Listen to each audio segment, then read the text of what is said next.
कृष्ण गोविंद गोपाल गाते चलो, कृष्ण गोविंद गोपाल गाते चलो, मुक्ति का मार्ग बनाते चलो, अपने मुक्ति का मार्ग बनाते चलो।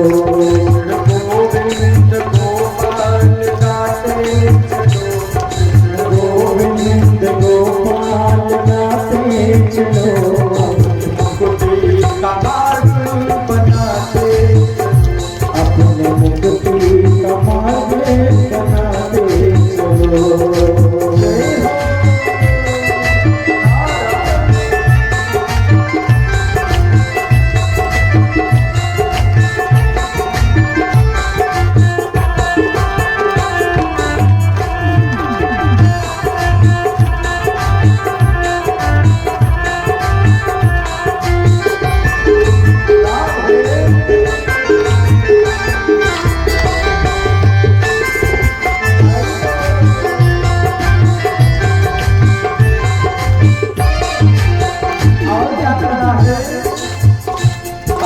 करते रहो, नाम जपते रहो, काम करते रहो, नाम जपते रहो, पाप करने से हरदम डरते रहो, पाप करने से हरदम डरते रहो, काम करते रहो, नाम जपते रहो, काम करते रहो, नाम जपते रहो,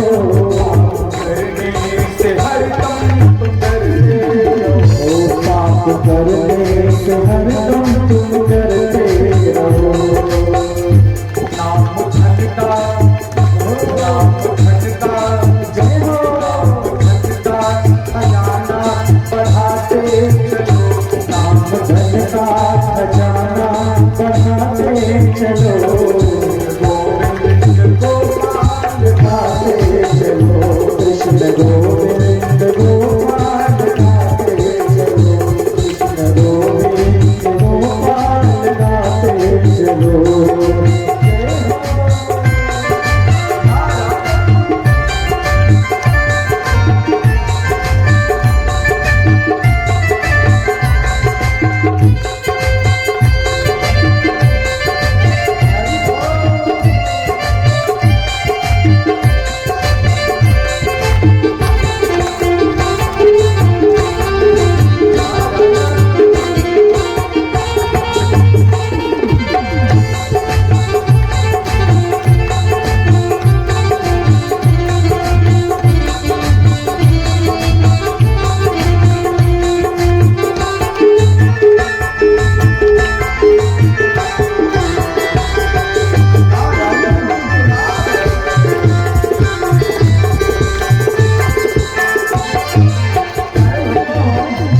जो लोग कहते हैं नाम को जपेंगे तो क्या भगवान आ जाएंगे, उनको प्रमाण दे रहा हूँ कि अगर भगवान के नाम का स्मरण करोगे ना तो मेरे कृष्ण दौड़े दौड़े चले आएंगे, इसमें जरा सा भी संदेह नहीं।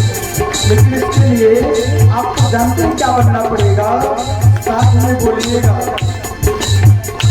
लोग कहते हैं भगवान आते नहीं, लोग कहते हैं भगवान आते नहीं, द्रौपदी की तरह तुम बुलाते, द्रौपदी की तरह तुम बुलाते नहीं, लोग कहते हैं भगवान आते नहीं, लोग कहते हैं भगवान आते नहीं,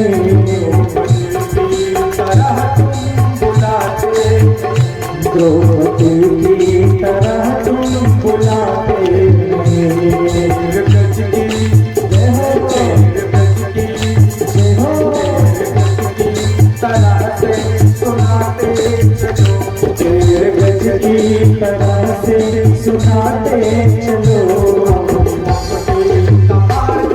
बनाते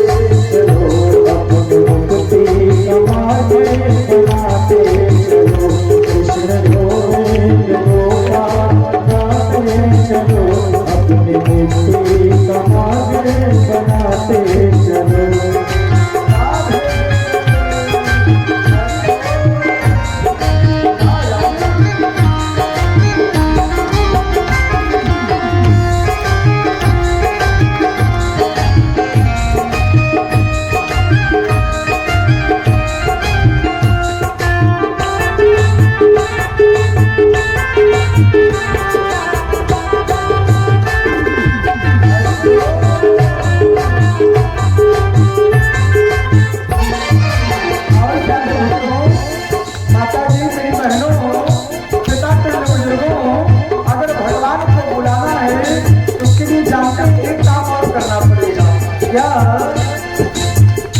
सुख में भूलो नहीं, दुख में रो नहीं, सुख में भूलो नहीं, दुख में रो नहीं। अपने दिल से प्रभु को बिसारो नहीं, अपने दिल से प्रभु को बिसारो नहीं।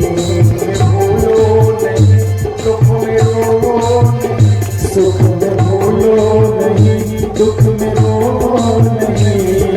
दिल से प्रभु को बिसारो, अपने दिल से प्रभु को बिसारो नहीं। माया जालो, माया जालो, माया जालो, दिल से हटाते चलो, माया जालों को दिल से हटाते चलो। कमाल बनाते चलो अपने मुक्ति का मार्ग बनाते चलो। कृष्ण गोविंद गोपाल गाते चलो। अपने मुक्ति का मार्ग बनाते चलो।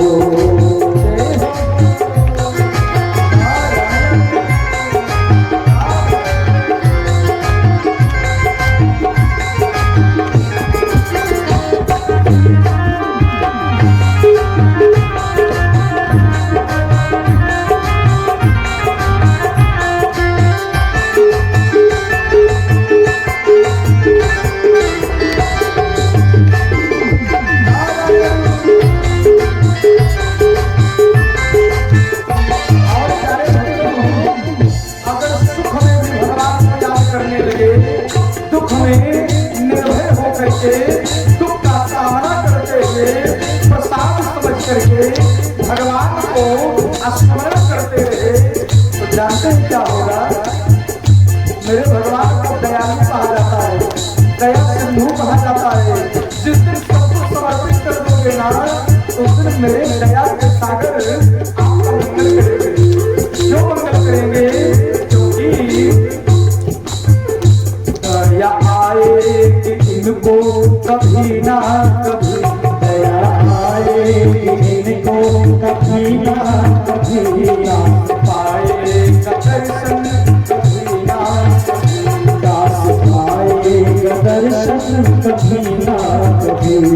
दया आएगी इनको कभी ना कभी, दया आएगी इनको कभी ना कभी ना।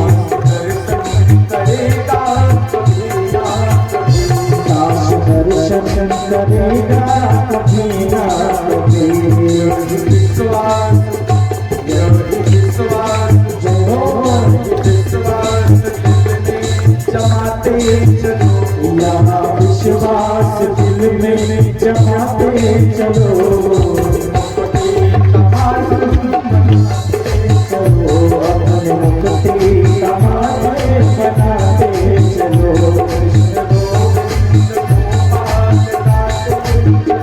कृष्ण गोविंद गोपाल गाते चलो। बनाते चलो। कृष्ण गोविंद गोपाल गाते चलो। कृष्ण गोविंद गोपाल गाते चलो। अपने मुक्ति का मार्ग बनाते चलो। कृष्ण गोविंद गोपाल गाते चलो। अपने मुक्ति का मार्ग बनाते चलो। कृष्ण गोविंद गोपाल गाते चलो। अपने मुक्ति का मार्ग बनाते चलो। अपने मुक्ति का मार्ग बनाते चलो। अपने मुक्ति का मार्ग बनाते चलो। सच्चिदानंद भगवान की जय हो। श्रीमद् भागवत महापुराण की जय हो। कथा पंडाल में विराजमान मेरी ममतामयी माताओं की जय हो। मेरी बहनों की, जय हो। पिता तुल्य बुजुर्गों की, जय हो। युवा साथियों की, जय हो। बाल गोपाल की, जय हो। भक्त भगवान की जय हो। परीक्षित स्वरूप कथाकार सुपान करे प्रमुख ब्रजमान की जय हो यहाँ के गाँव की जय हो यहाँ के पावन भूमि की जय हो। प्यारे भक्तों, अगर भगवान को अपने हृदय में धारण करके भगवान के ऊपर अटूट विश्वास करके भक्ति को करना प्रारंभ कर दोगे ना, तो कृष्ण गोविंद के नाम का गायन करते करते एक दिन मेरे गोपाल आपके ऊपर जब दया करेंगे तो आपको दर्शन भी देंगे और आपको हमें जन्म मृत्यु के बंधन से मुक्त भी कर देंगे। ये भगवान कितने दयालु हैं, इतने भगवान कृपालु हैं। प्यारे भक्तों, एक बात बताओ, ये कथा कौन किसको सुना रहा है? अब ये बता दो, अगर आदि की कथा सुनाओ। ये कथा कौन किसको सुना रहा है दीदी? गोकर्ण महाराज को सुना ली। ये कथा सुखदेव जी भी सुनाएंगे। ये कथा देवर्षि बाबा को सनकादि मुनि हरिद्वार नामक सुंदर पावन तट पर, आनंदवन नामक सुंदर पावन तट पर बैठ करके, गंगा के पावन तट पर बैठ करके सनकादि मुनि देवर्षि ऋषि मुनियों को सुना रहे हैं। एक जगह और ये कथा सुनाई जा रही है। दादाजी, भगवान की कथा को कहां पर सुनाया गया है? देखो, जानते हो तो बताओ ना। आज दूसरा दिन है, एक जगह और कथा सुनाई जा रही है। इस अपने उत्तर प्रदेश का नाम उत्तर प्रदेश जानते ही क्यों हुआ है? क्योंकि पूरे विश्व में कहीं पर किसी प्रश्न का अगर उत्तर नहीं मिलेगा तो सभी प्रश्नों का उत्तर इस उत्तर प्रदेश की धरती से मिलता है। इसीलिए इसका उत्तर प्रदेश नाम है। आप जान लीजिए, जिसका उत्तर पूरे विश्व में नहीं मिलेगा उसका उत्तर उत्तर प्रदेश में पावन भूमि पर मिल जाएगा। इसीलिए इसका नाम उत्तर प्रदेश है। एक जगह कथा और सुनाई जा रही है नैमिषारण्य तीर्थ क्षेत्र में, जहां पर श्री सूत जी महाराज 88,000 ऋषियों के साथ सौनक जी पधारे हैं। ये भगवान की पावन कथा उन्हें श्रवण पान करा रहे हैं। और एक जगह और कथा सुनाई जा रही है। बताओ कहां सुनाई जा रही है? क्या बात है दीदी के लिए एक बार जोरदार ताली बजा दो। नौतन पहाड़ी की पुरों में कथा सुनाई जा रही है और आपका दास, आपका बेटा बैठ करके सुना रहा है। तो भगवान की माया अनंत है। अब बोलिएगा पर नहीं तो फिर से पूछूंगा, कौन कथा कहाँ सुना रहा है? यह स्मरण होना चाहिए और एक एक कथा के अमृत भरे शब्दों को अपने हृदय में उतार करके जीवन को जीना है, जिससे जीवन हमारा सार्थक हो सके। प्यारे भक्तों, सनकादि मुनि के चरणों में देवर्षि बाबा प्रणाम करते हुए कहते हैं, राम, आपने एक सुंदर सी पावन कथा को सुना करके हम सबको आनंदित किया है। हे भगवान, हम सब ये कथा सुनना चाहते हैं कि किस प्रकार से महर्षि व्यास जी का जन्म हुआ और किस प्रकार से महर्षि व्यास के हृदय में असंतोष का प्रकट हो गया। जो व्यास भगवान सदैव कहते हैं, संतोषम परम सुखम, संतोष सबसे बड़ा सुख होता है। वो व्यास जी असंतोषी कैसे हो गए? हम सबको पावन कथा सुनना चाहते हैं। सनकादि मुनि कहते हैं, महर्षि व्यास जी ने जब श्रीमद् भागवत महापुराण को वर्णित कर दिया, लिख लिया, तो प्यारे भक्तों के मन में विचार उत्पन्न होने लगा कि मेरा चौथापन आने को है, इसका प्रचार प्रसार कौन करेगा? कोई ऐसा बैरागी होना चाहिए, कोई ऐसा महात्मा होना चाहिए जिसके अंदर परमात्मा की भक्ति समाहित हो, जिससे वो भगवान के इस पावन चरित्र का वर्णन समस्त संसार कल्याण के लिए प्रसारित कर सके, प्रचारित कर सके, प्रचार कर सके। प्यारे भक्तों, मन में विचार कर ही रहे थे कि महर्षि व्यास जी ने भगवान महादेव का स्मरण किया, इसका ध्यान किया, शिव जी का ध्यान किया। और जब शिव जी का ध्यान किया, तपस्या करने के बाद जब महादेव प्रसन्न हुए तो महादेव जी कहते हैं कि व्यास जी वरदान मांगो, क्या चाहिए? मैं आपकी भक्ति से प्रसन्न हो गया हूं। प्यारे भक्तों, उसी समय महर्षि व्यास जी के मुख से निकला भगवान, मैंने जगत कल्याण के लिए एक सुंदर से ग्रंथ का वर्णन किया है जिसका नाम श्रीमद् भागवत महापुराण है। मेरा चौथापन आ चुका है और कहा गया है सबको अपने शरीर का त्याग करना पड़ता है। तो मैं आपके चरणों में प्रणाम करते हुए कहता हूँ, प्रार्थना करता हूँ भगवान कि आप जैसा निर्वैर, आप जैसा बैरागी मुझे संसार में कोई नहीं मिलता।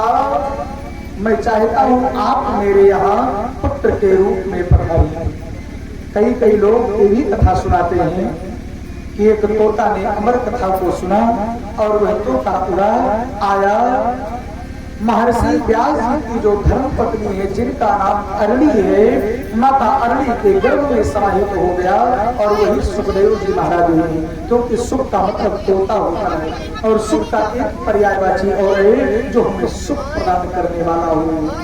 सुखदेव का मतलब जो सुख का ही देवता हो, जो और कुछ ना हो, दुख जानता ही नहीं, केवल सुख देता है, उसी का नाम सुखदेव जी महाराज है।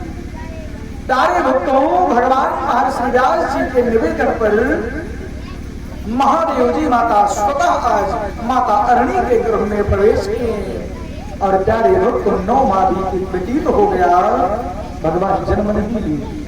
माता अरणी ने गर्भ धारण कर लिया है, जन्म नहीं हुआ, 12 महीना हो गया।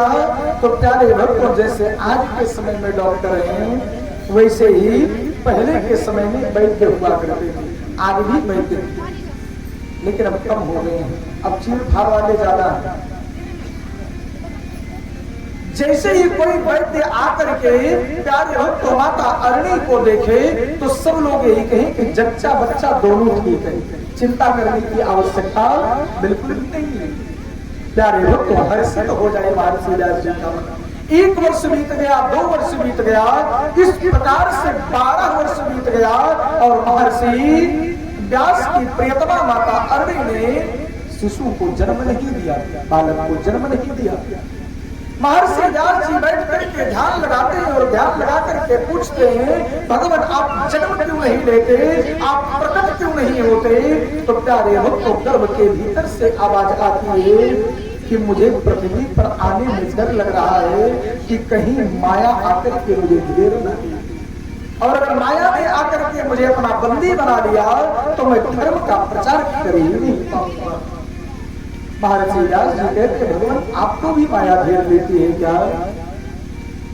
कहते हैं कि जो माया के पति भगवान श्री हरि नारायण है, भगवान कृष्ण का एक नाम और है माया, जो माया के पति है और जिसके ऊपर भगवान इशारा कर देते हैं जाओ जाकर के अपने अधीन बना लो, वो माया के अधीन होकर के भगवान को भूल जाता है और पूरा जीवन अपना नष्ट करता चला जाता है। प्यारे भक्तों, भगवान ने जैसे ही प्रार्थना की है, महर्षि व्यास जी ने जैसे ही प्रार्थना की कि भगवान आपको माया नहीं घेर सकती, भगवान श्री हरि नारायण आज दोनों के जब संवाद को सुने तो भगवान स्वतः आकाशवाणी करते हैं, महादेव आप अवतार लें, महादेव आप जन्म लें, मेरी माया आपके ऊपर कोई प्रभाव नहीं डालेगी। और भगवान का आशीर्वाद, भगवान का वचन सुन करके आज माता अरणी ने एक सुंदर से बालक को जन्म दिया है। बोलिए सुखदेव जी महाराज की जय। 12 वर्षों के बाद श्री सुखदेव जी महाराज का जन्म हुआ। श्री सुखदेव जी जैसे ही जन्म लिए, जन्म लेते ही माता पिता को उन्होंने नमस्कार भी नहीं किया, माता पिता की ओर देखे भी नहीं, सीधा वन की ओर प्रस्थान कर दी। किसकी ओर? वन की ओर जाने लगे। और जब वन की ओर जाने लगे तो माता अरणी जोर जोर से चिल्लाती है, कोई तो मेरे पुत्र को रोको, जिस पुत्र को मैंने 12 वर्षों तक अपने गर्भ में धारण करके रखा, उस पुत्र की एक झलक तो देख लूं, एक बार उस पुत्र को अपने ममता के आंचल में प्रेम तो कर लो, एक बार उस पुत्र को अपना दुग्ध पान तो करा दो। अपने पति देवता महर्षि व्यास जी से कहती है, हे राम मेरे पुत्र को दौड़ करके पकड़ लो। और महर्षि व्यास जी जैसे पीछे दौड़े, श्री सुखदेव जी पीछे मुड़ते नहीं, महर्षि व्यास जी कहते भो पुत्र क्षण तिष्ठ, हे पुत्र क्षण भर के लिए रुक जाओ। महर्षि व्यास जी जब इस तरीके से विहल हो उठे तो सुखदेव जी नहीं बोले, वृक्षों ने उत्तर दिया। किसने उत्तर दिया? वृक्ष बोल उठे। कहते हैं आप कौन से पुत्र की लालसा को लेकर के जोर जोर से चिल्लाते हुए आ रहे हो? पता नहीं कितनी बार आप इनके पुत्र बने हैं और ये आपके पुत्र बने हैं। अगर भगवान से आप प्रेम करते हो तो सबसे प्रिय वस्तु जो आपकी हो उसे भगवान को समर्पित कर देना चाहिए। आज आपका पुत्र भगवान को समर्पित हो चुका है और आप अपने पुत्र के मोह में पुत्र के पीछे दौड़े चले आ रहे हैं। आप इतने बड़े विद्वान हैं, आप स्वतः भगवान के अवतारी हैं। जैसे ही महर्षि व्यास जी को वृक्षों ने उत्तर दिया कि भगवान को सबसे प्रिय वस्तु समर्पित करनी चाहिए, महर्षि व्यास जी पीछे दौड़ पड़े, पीछे मुड़ गए और आकर के अपनी प्रियतमा अपनी धर्मपत्नी माता अरण्य से कहते हैं, देवी शास्त्र में वर्णन है कि भगवान को अपनी सबसे प्रिय वस्तु समर्पित करना चाहिए। जो सबसे प्रिय हो, जो सबसे कीमती हो, वो भगवान को समर्पित करना चाहिए। और आज तुमने अपने पुत्र को इस राष्ट्र को समर्पित किया है, भगवान को समर्पित किया है, जगत कल्याण के लिए तुम्हें दुख नहीं करना चाहिए। लेकिन आज का प्राणी कैसा हो गया है कि भगवान को समर्पित अगर करने का नंबर आता है दादा बाबू जी, अगर भोजन के सामग्री लिख दी हो कि सुपारी लागे, लौंग लागे, इलायची लागे और दुकान पर अगर आप पहुंच गए और अगर उसको बोले कि 20 रुपया की लौंग दो तो जानेगा शायद खाएंगे। अब अगर कहीं बोले कि 20 ग्राम लौंग दे दो तो जानेगा पूजा में लगने वाली। तो यस लवांग नहीं है, कोमल लवांगी के साथ डंडी सब में लगे लवांगी। इलायची ऐसे देंगे कुछ इलायची में दाना ही नहीं होगा, बीज होगा ही नहीं। ऐसी सुपारी देंगे और उस सुपारी का नाम है, जानते हैं कौन सी सुपारी का नाम है? पूजा वाली सुपारी। पूजा वाली सुपारी खाई नहीं जाती, भगवान को खिलाई जाती। भगवान को सड़ी सुपारी खिला करके भगवान से कहते हैं, भगवान हमको पुत्र दे दो, भगवान हमें पुत्री दे दो, भगवान हमें धन दे दो, भगवान हमें सुख दे दो। अरे भगवान को अगर आप उच्च उत्तम सामग्री नहीं प्रदान कर सकते हो तो भगवान से आप उत्तम वस्तु की मांग कैसे करते हो? विचार करने की आवश्यकता है। लोगों की मानसिकता इतनी निकृष्ट हो गई है कि कथा सुनने का जब समय होता है तो कहते हैं कथा सुन करके मुझे क्या मिलेगा, भागवत सुन करके क्या मिलेगा। मैं उन लोगों से पूछना चाहता हूँ कि मैं बता सकता हूँ कि भागवत सुन करके आपको क्या मिलेगा। मैं आपसे पूछता हूँ, तंबाकू खाते हो उससे क्या पाते हो? गुटखा खाते हो उससे क्या पाते हो? मदिरा पान करते हो उससे क्या पाते हो? दिन भर अनैतिक क्रियाओं को करते हुए अपने जीवन को नष्ट कर दे रहे हो, उससे क्या पाते हो? आपके पास जवाब नहीं है, लेकिन मैं जवाब दूंगा कि भागवत कथा को सुन करके आप परमात्मा को प्राप्त कर सकते हो और जन्म मृत्यु के बंधन से मुक्त होकर के भगवान के दासानुदास बन सकते हो। ये भागवत कथा सुनने का मतलब है। लेकिन वर्तमान में ऐसी स्थिति है, विचार भी लोग नहीं करते। जिस तंबाकू के ऊपर सड़ा हुआ मुंह लगाया है और बेचने वाला लिख रहा है किसको खाओगे तो कैंसर हो जाएगा। गुड्डू भैया, मामा जी, बेचने वाला उसके ऊपर लिख रहा है कि इसको खाने से कैंसर हो जाएगा। गुटके के पाउच पे लिखा इसको खाने से तुम मर सकते हो, तो सड़ा हुआ मुंह की फोटो भी लगा दिया। तब वो कहा था तू झूठ बोलो तो हम खावे जाता बोला। कंपनी वाला बेच रहा है जहर और कह रहा है जहर इसको खाओ तो मर जाओगे, फिर भी लोग खाने लगे। और यहाँ पर अविरल गंगा प्रवाहित हो रही है, कोई पान करने वाला नहीं। आज यहीं पर अगर नृत्य का कार्यक्रम होता तो यहाँ बैठाने के लिए बाबूजी आपको जगह कम पड़ जाती। आज सनातन संस्कृति बार बार गुलाम क्यों हुई है? उसका कारण यही है कि कोई भी सनातनी 80% चाहता तो है कि हिंदू राष्ट्र बनाऊंगा, चाहता तो है कि भारत को विश्व गुरु बनाऊंगा, दूंगा, लेकिन उसके पास कोई विकल्प नहीं है कि बनाना कैसे। कलावा बांध लिया, चंदन लगा दिया और चौराहे पर बैठ करके भाषणबाजी शुरू। लेकिन ये नहीं मालूम है कि भारत हिंदू राष्ट्र बनेगा कैसे, भारत विश्व गुरु बनेगा कैसे, इसका विकल्प क्या है, विकल्प किसी को नहीं मालूम है। उसका विकल्प केवल संस्कार है।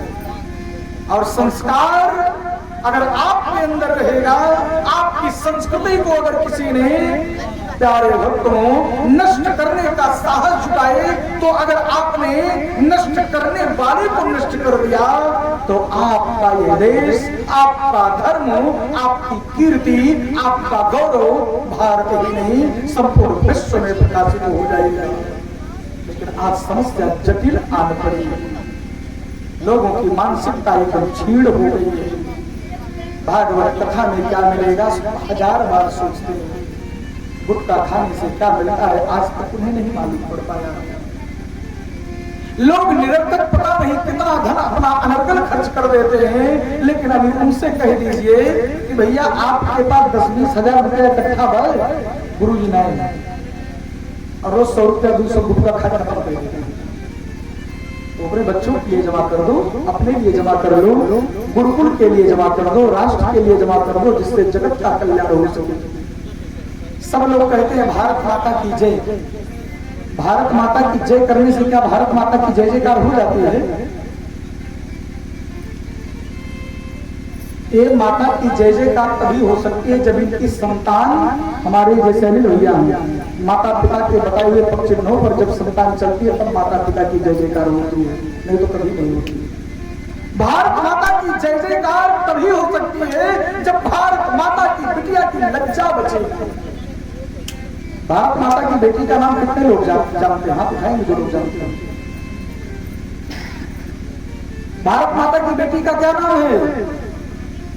इसीलिए यहां पर लोग कम हैं, उन्हें पता ही नहीं है।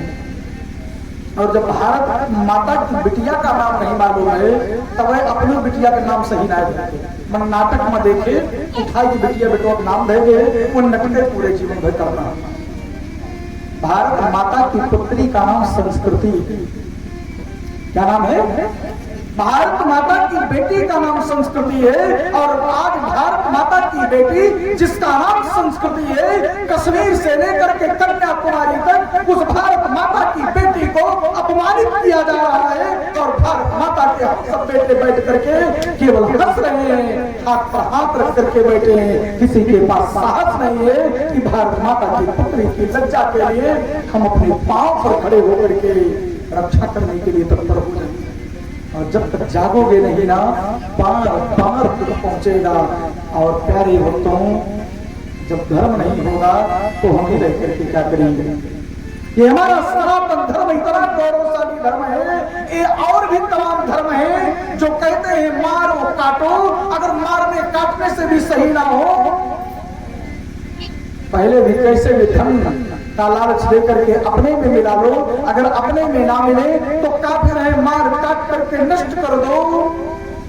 लेकिन अपना एक सनातन धर्म इतना विशाल धर्म है जो चींटी को भी पानी देता है, चींटी को भी आटा खिलाता है, प्यारे भक्तों वृक्षों को जल देता है, पर्वतों को पूजता है, नदियों को पूजता है। और सनातन संस्कृति के प्रत्येक मंदिर से आवाज आती है विश्व का कल्याण हो। हमारी सनातन संस्कृति की ऐसी गौरव गाथा है जो विश्व कल्याण के लिए जीवन जीती है। लेकिन आज ऐसी स्थिति आ गई है कि लोग अपने कल्याण के लिए जीवन जी रहे हैं। इसीलिए सबसे बड़े दुख का कारण है, जीवन में दूसरों के लिए सोचना प्रारंभ कर दो, आपका जीवन बदलता व संवरता चला जाएगा। प्यारे भक्तों, भगवान की कथा को अगर सुनना है ना, तो अपने मन को एकाग्र करके, इंद्रियों को बस में करके अपने तन मन को समर्पित करो। लेकिन तन मन को समर्पित तो करते हैं, बस थोड़े देर में बावले हो जाते हैं। आरती करते समय सब तन मन धन सब कुछ समर्पित कर देते हैं। और कैसे करते हैं प्रमाण दे देता हूं।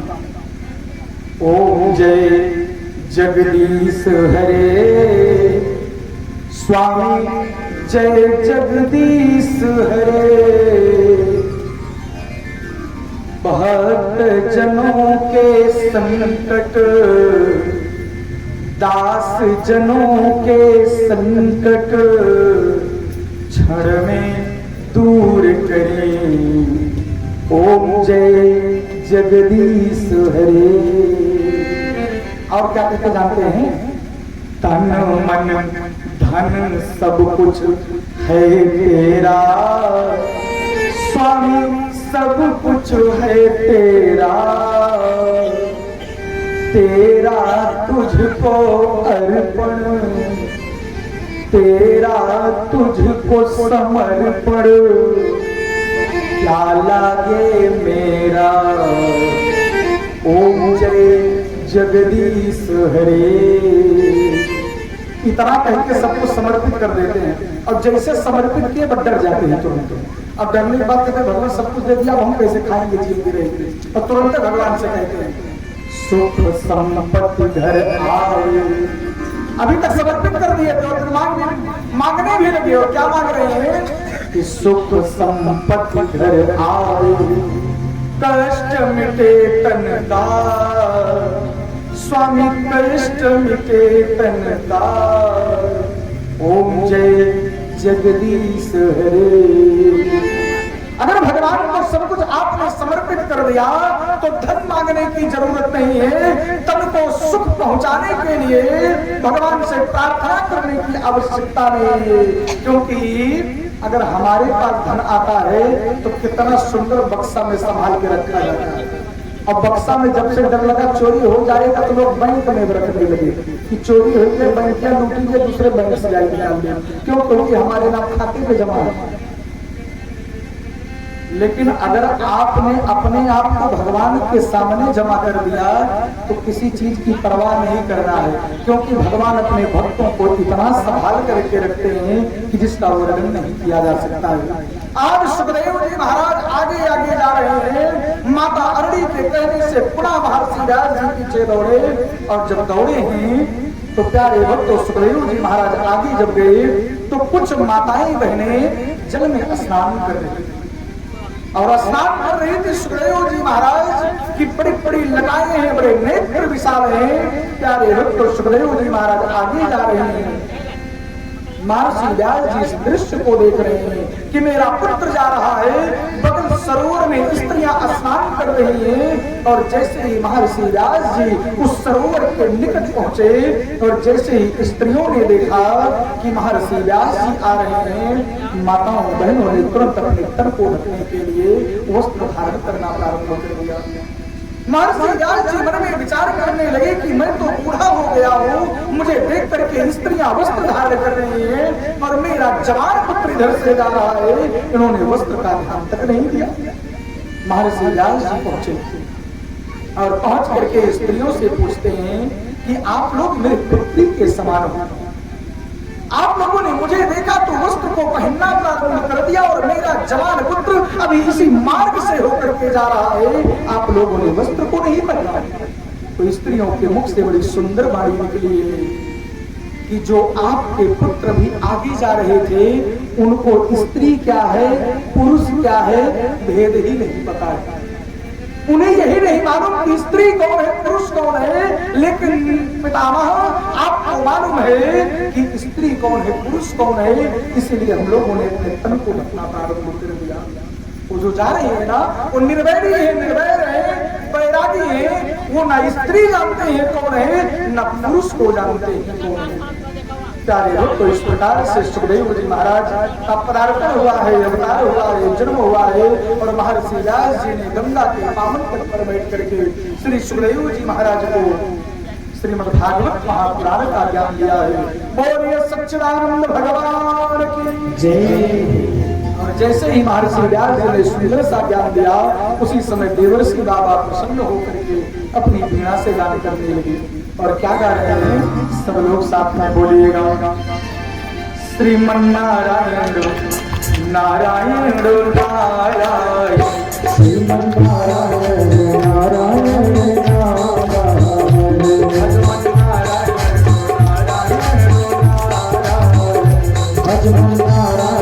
नारायण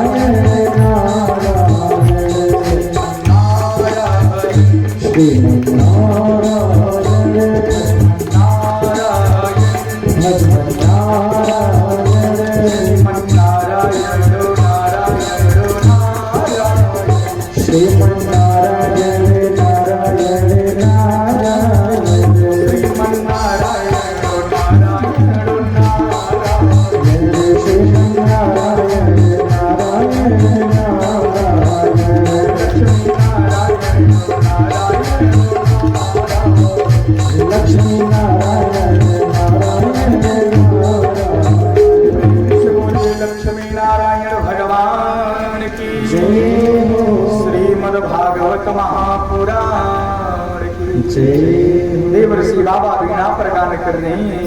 इधर सौनक जी श्री सूत जी महाराज के चरणों में प्रणाम करते हुए कहते हैं, भगवान आपने सुंदर सुंदर कथाओं को सुना करके मेरे कानों को, मेरे हृदय को आनंदित किया है।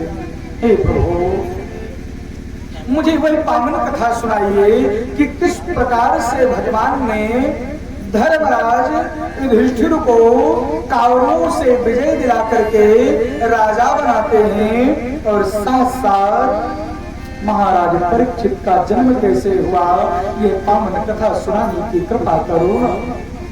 प्यारे भक्तों, जैसे ही सौनक जी ने श्री सूत जी महाराज से पूछा, श्री सूत जी कहते हैं, हे महर्षि, जब भगवान करुणा बड़ाले जिन्हें दीन बंधु कहा जाता है, जब उन्होंने कौरवों को युद्ध के मैदान में परास्त करा करके पांडवों को विजय दिला दी, तो धर्मराज युधिष्ठिर को हस्तिनापुर का नरेश बना दिया, कुरुजांगल देश का राजा बना दिया। पितामह भीष्म कुरुक्षेत्र की भूमि पर अर्जुन को, धर्मराज युधिष्ठिर को, भीम नकुल सहदेव को धर्म का उपदेश दिए हैं। उत्तरायण की प्रतीक्षा करते करते उचित समय आने पर पितामह भीष्म ने अपने आप को परम पिता परमात्मा कृष्ण में विलीन कर दिया है। तो भगवान करुणा बड़ाले, भगवान द्वारिकाधीश ने धर्मराज युधिष्ठिर जी से 4 बड़े राजसूय यज्ञ करवाए। द्रौपदी के 5 पुत्र जब मारे गए, तो भगवान ने अश्वत्थामा का भी मानवर्धन किया है।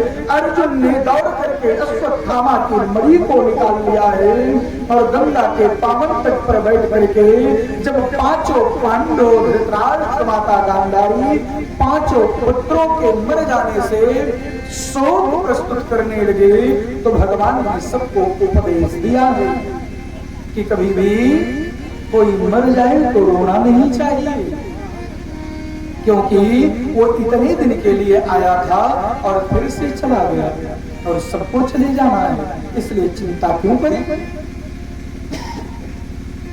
श्री सूत जी कहते हैं, सौनक जी, भगवान तमाम प्रकार के सुखों को प्रदान करते हुए धर्मराज युधिष्ठिर को राजा बना करके, और जब भगवान द्वारिका जाने लगे, भगवान द्वारिका जाने के लिए जैसे ही तैयार हुए, प्यारे भक्त तो भगवान अपने रथ में बैठे हैं और अपने सारथी से कहते हैं, भगवान कृष्ण के सारथी का नाम जानते हैं क्या है? सात्यकी। भगवान सारथी से कहते हैं, सात्यकी मेरे रथ को अब द्वारिका लेकर के चलो। और जैसे ही भगवान कृष्ण विराजमान हुए हैं, आज माता कुंती दौड़ करके आई और आकर के कहती, भगवान हम सब लोगों को छोड़ करके बुलाओ। हे कृष्ण, हे माधव, आपने बार बार मेरी रक्षा की है, मेरे पुत्रों की रक्षा की है। जब कौरव और पांडवों का युद्ध हुआ तो जानते हैं कौन बचा है? कौरवों में केवल दुर्योधन के माता पिता बचे हैं, जिनका नाम धृतराष्ट्र है और माता का नाम गांधारी है। धृतराष्ट्र का अर्थ जानते हैं क्या होता है? जो लोग जानते हो हाथ उठाओ। धृतराष्ट्र का क्या बात है? बता दीजिए। धृतराष्ट्र का अर्थ ही है राष्ट्र माने राष्ट्र, धृत माने धृष्टता, यानी कि जो सदैव धृष्टता करे उसी का नाम धृतराष्ट्र है। धृतराष्ट्र और गांधारी बची, बाकी सारे के सारे लोग मारे गए। आज प्यारे भक्त तो सब लोग भगवान कृष्ण को जाने से मना कर रहे, रोक रहे, कहते भगवान चले जाओगे तो हम लोग अपना जीवन कैसे जिएंगे। भगवान कृष्ण सबको उपदेश देते हैं, कहते हैं मैं यहाँ पर सबको सुख प्रदान कर दिया हूँ, अब मुझे और भी जाकर के द्वारिका में लोगों को सुख प्रदान करने दो। इसीलिए भगवान को सुखदाता कहा जाता है। प्यारे भक्तों, सारे के सारे लोग व्रत करते हैं और माता कुंती कहती है भगवान जहाँ पर दुख होता है आप वहां पर विराजमान होते हैं, तो मुझे एक वरदान दो, मैं आपसे दुख मांगती हूँ जिससे आप कभी भी मुझे छोड़ करके दूर ही ना जाए। कुंती बुआ ने भगवान से दुख मांगा है, सुख मांगा है। और जब भगवान जाने लगे तो सारे के सारे लोग रो रहे हैं और रोते हुए क्या कह रहे जानते हैं? भजन बड़ा है लेकिन चार पद। मुरली वाले तेरा मुस्कुराना भूल जाने के काबिल नहीं है। कहते मुरली वाले आप छोड़ करके जा रहे हो लेकिन आपका मुस्कुराना, आपकी मुस्कुराहट तो हम लोग कभी नहीं भूल पाएंगे। क्या कह रहे हैं लोग? मुरली वाले तेरा मुस्कुराना भूल जाने के काबिल नहीं है।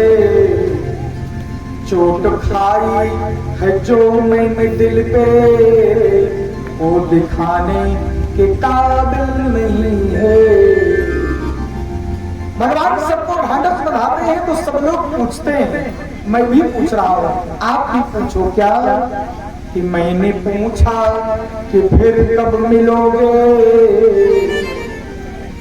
मैंने पूछा कि फिर कब मिलोगे। पहले मुस्काए फिर हंस के बोले। और क्या बोलते हैं भगवान? कि मैं तो दिल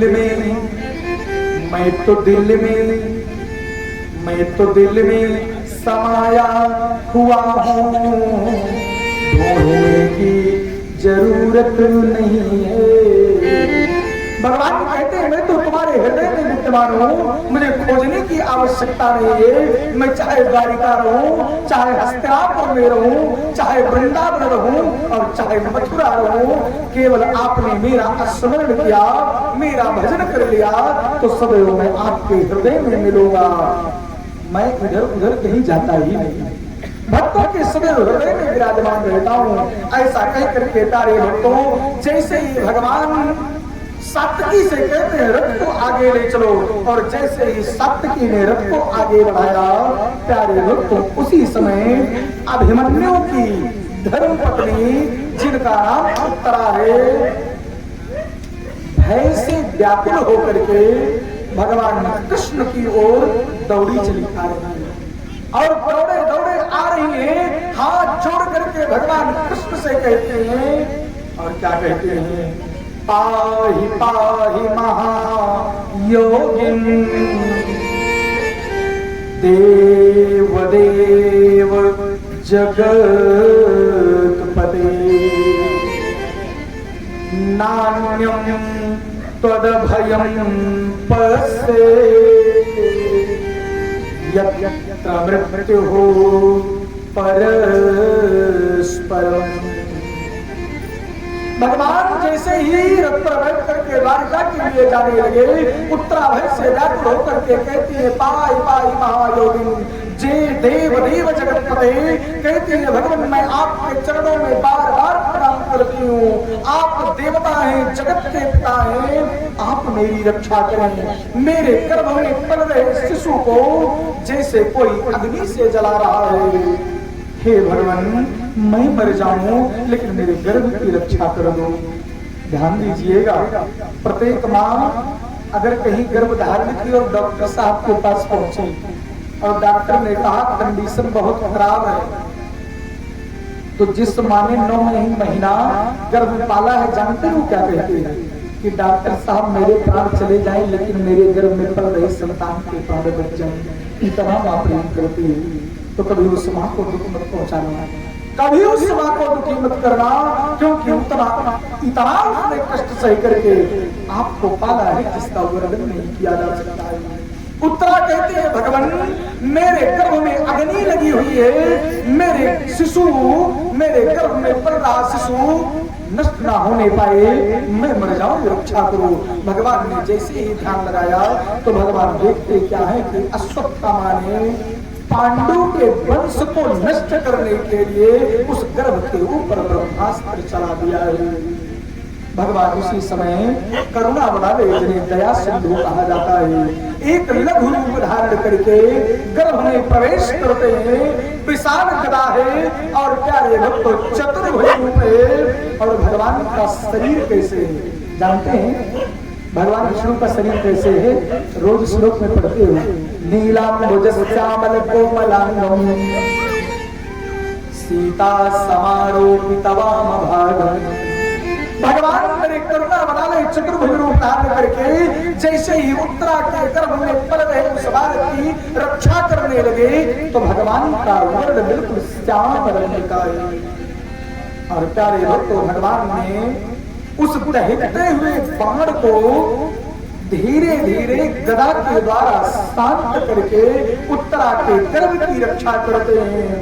बोलिए सच्चिदानंद भगवान की जय। और जैसे ही भगवान ने उत्तरा के गर्भ की रक्षा की, भगवान पुनः धर्मराज युधिष्ठिर को राज्याभिषेक करके राजा बना करके बड़ी बड़ी यज्ञ करवा करके उनकी कीर्ति ऐसे विशाल कर दी कि आज धर्मराज युधिष्ठिर का जो कद है वो देवताओं के राजा देवराज इंद्र के समकक्ष हो गए। धर्मराज युधिष्ठिर देवता की भांति ऐसे सुसज्जित हो गए कि प्यारे भक्तों जिसका वर्णन नेत नेत करते हुए वेद भी नहीं कर सकते। प्यारे भक्तों भगवान की महिमा अनंत है, भगवान की कृपा अनंत है। धर्मराज युधिष्ठिर के यहाँ भगवान ने जानते हैं कौन सा कार्य किया था? जब भगवान यज्ञ करवाए और यज्ञ करवाने के बाद जब भंडारा करवाए तो भगवान कृष्ण ने कौन सी काम को लिया था अपने हाथ में? जो लोग जानते हो हाथ उठाओ। क्या बात है, मेरी बहन के लिए बात जोरदार ताली बजा दो। भगवान श्याम सुंदर ने पत्थर उठाने का जिम्मा लिया। लोग जब पत्थर में खा लेना उस पतरी को उठाने लगे, अब लोग शर्माने लगे पतरी उठाने लगे।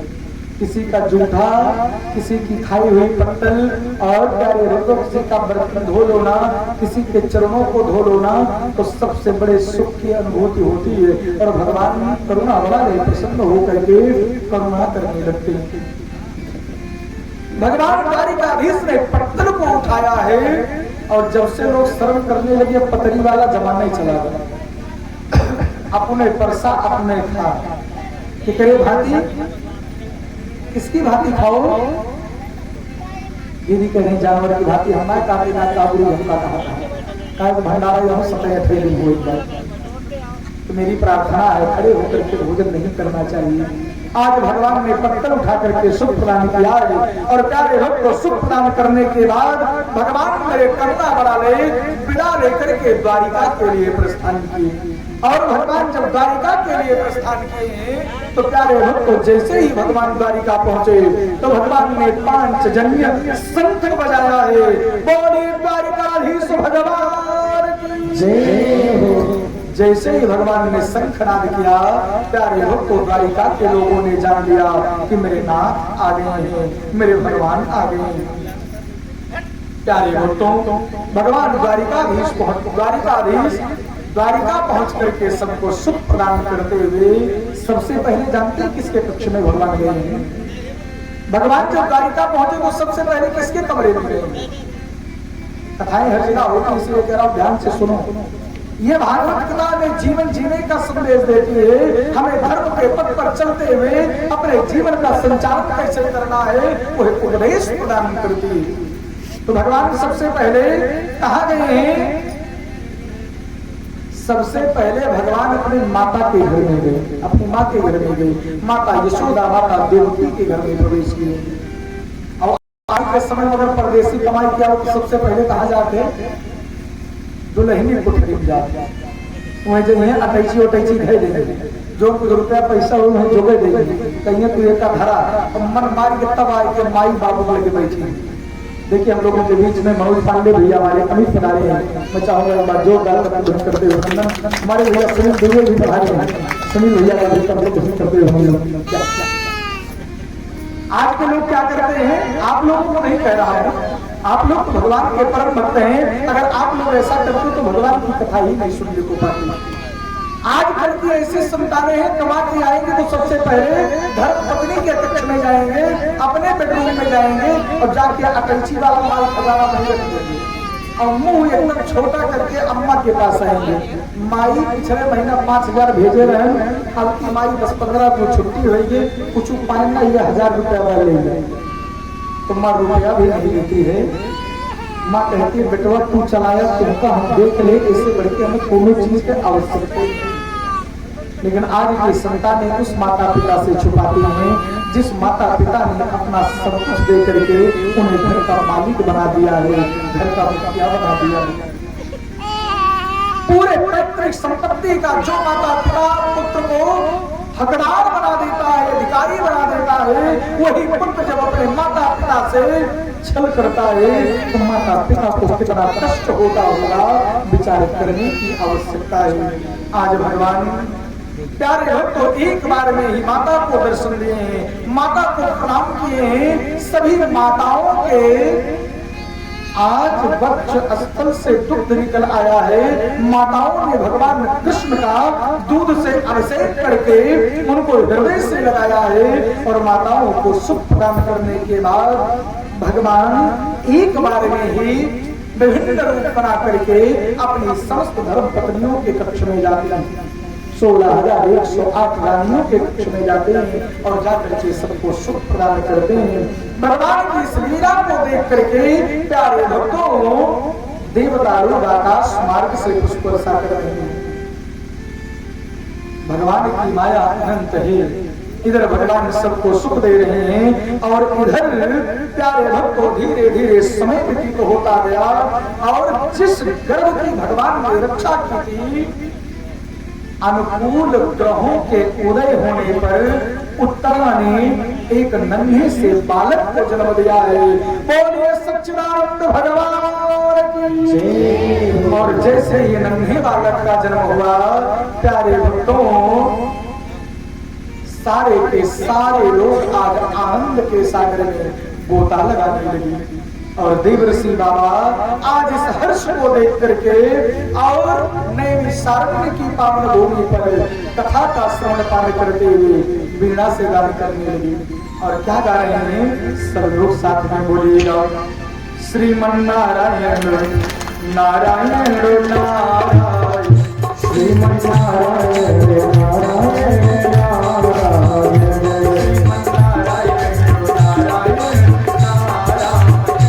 श्रीमन नारायण नारायण नारायण नारायण श्रीमन नारायण नारायण भजन नारायण नारायण नारायण नारायण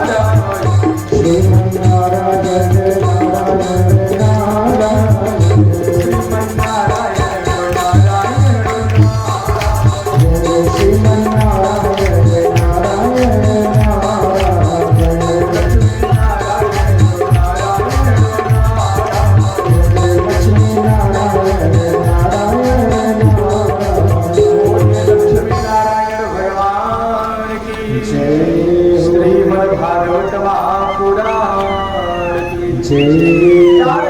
जैसे ही उत्तरा ने बालक को जन्म दिया और जैसे ही ये सूचना धर्मराज युधिष्ठिर को मिली, आज धर्मराज युधिष्ठिर आनंद के सागर में गोता लगाते हुए भगवान का धन्यवाद करते हुए प्यारे भक्तों कोषा अध्यक्ष को बुला करके कोषागार को खोल करके दान करना प्रारंभ कर दिया। और दान कैसे कर रहे हैं जानते हैं, महर्षि व्यास जी वर्णन करते हैं, यावन् छिद्यते नादं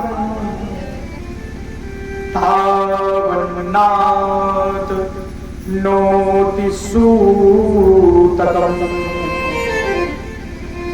छिन्ने नाले ततः पश्चात् सूतकं च विधीयते। क्या लिखते हैं प्यारे भक्त महर्षि व्यास जी वर्णन करते हैं कि यावत् छिद्यते नालम, यानी कि नाल छेदन करने से पहले जो दान किया जाता है उसे अक्षय दान कहा जाता है। जैसे कोई बालक, कोई माँ अगर शिशु को, बालक को जन्म दे तो जो नाल, जिसको बोला जाता है ना कि नाड़ा जो काटा जाता है, यानी कि नाल काटने से पहले जो दान किया जाता है उसे अक्षय दान कहा जाता है। तब तक सूतक नहीं माना जाता है। नाल काटने के बाद यावत् छिद्यते नाल, उसके बाद सूतक लगता है।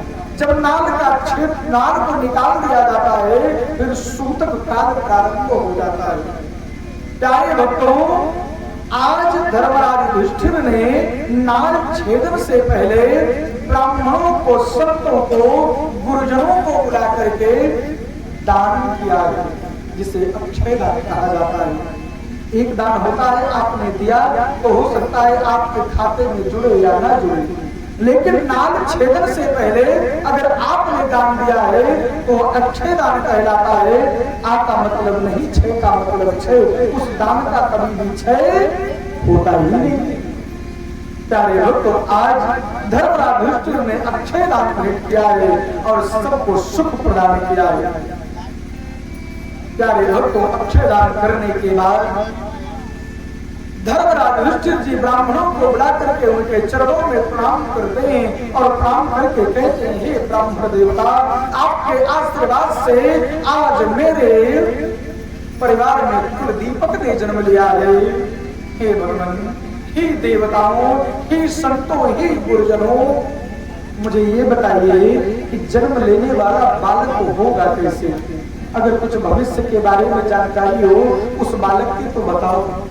तो प्यारे लोग, तो उसी समय ब्राह्मणों ने एक स्वर में कहा, ये आपके यहाँ जिस बालक ने जन्म लिया है, हे धर्म, ये आपकी तरह, अपने दादा धर्मराज युधिष्ठिर की तरह धर्म के पथ पर चलने वाला होगा। अपने दादा भीम की तरह बहुत बलवान होगा। अपने दादा अर्जुन की तरह बहुत बड़ा धनुर्धर होगा और अपने दादा नकुल और सहदेव की तरह सुंदर होगा। और तो और इसके पास भगवान शिव जैसी समता होगी, दया होगी, साथ साथ ब्रह्मा जी की तरह सृष्टि की सेवा करेगा और भगवान विष्णु की तरह जगत का पालन करेगा। ये साधारण बालक ने जन्म नहीं लिया है। प्यारे लोग, तो जैसे ही धर्मराज युधिष्ठिर ने अपने पोते के बारे में, पनाती के बारे में इतना सुंदर सुंदर वर्णन सुना, धर्मराज युधिष्ठिर ने आज प्यारे भक्तों ब्राह्मणों को गौ दान किया है, भूमि दान किया है, ब्राह्मणों को स्वर्ण दान किया है। प्यारे भक्तों, स्वर्ण दान करने से स्वर्ग में स्थान की प्राप्ति होती है, ऐसा शास्त्र में वर्णन है।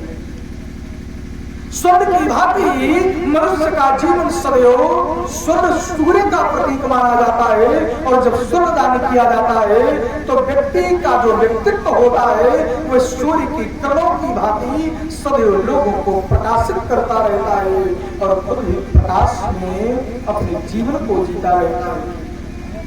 प्यारे भक्तों, आज धर्मराज युधिष्ठिर प्रसन्न होकर के जब गैया दान कर रहे हैं तो जानते हैं गैया कैसे दान कर रहे हैं?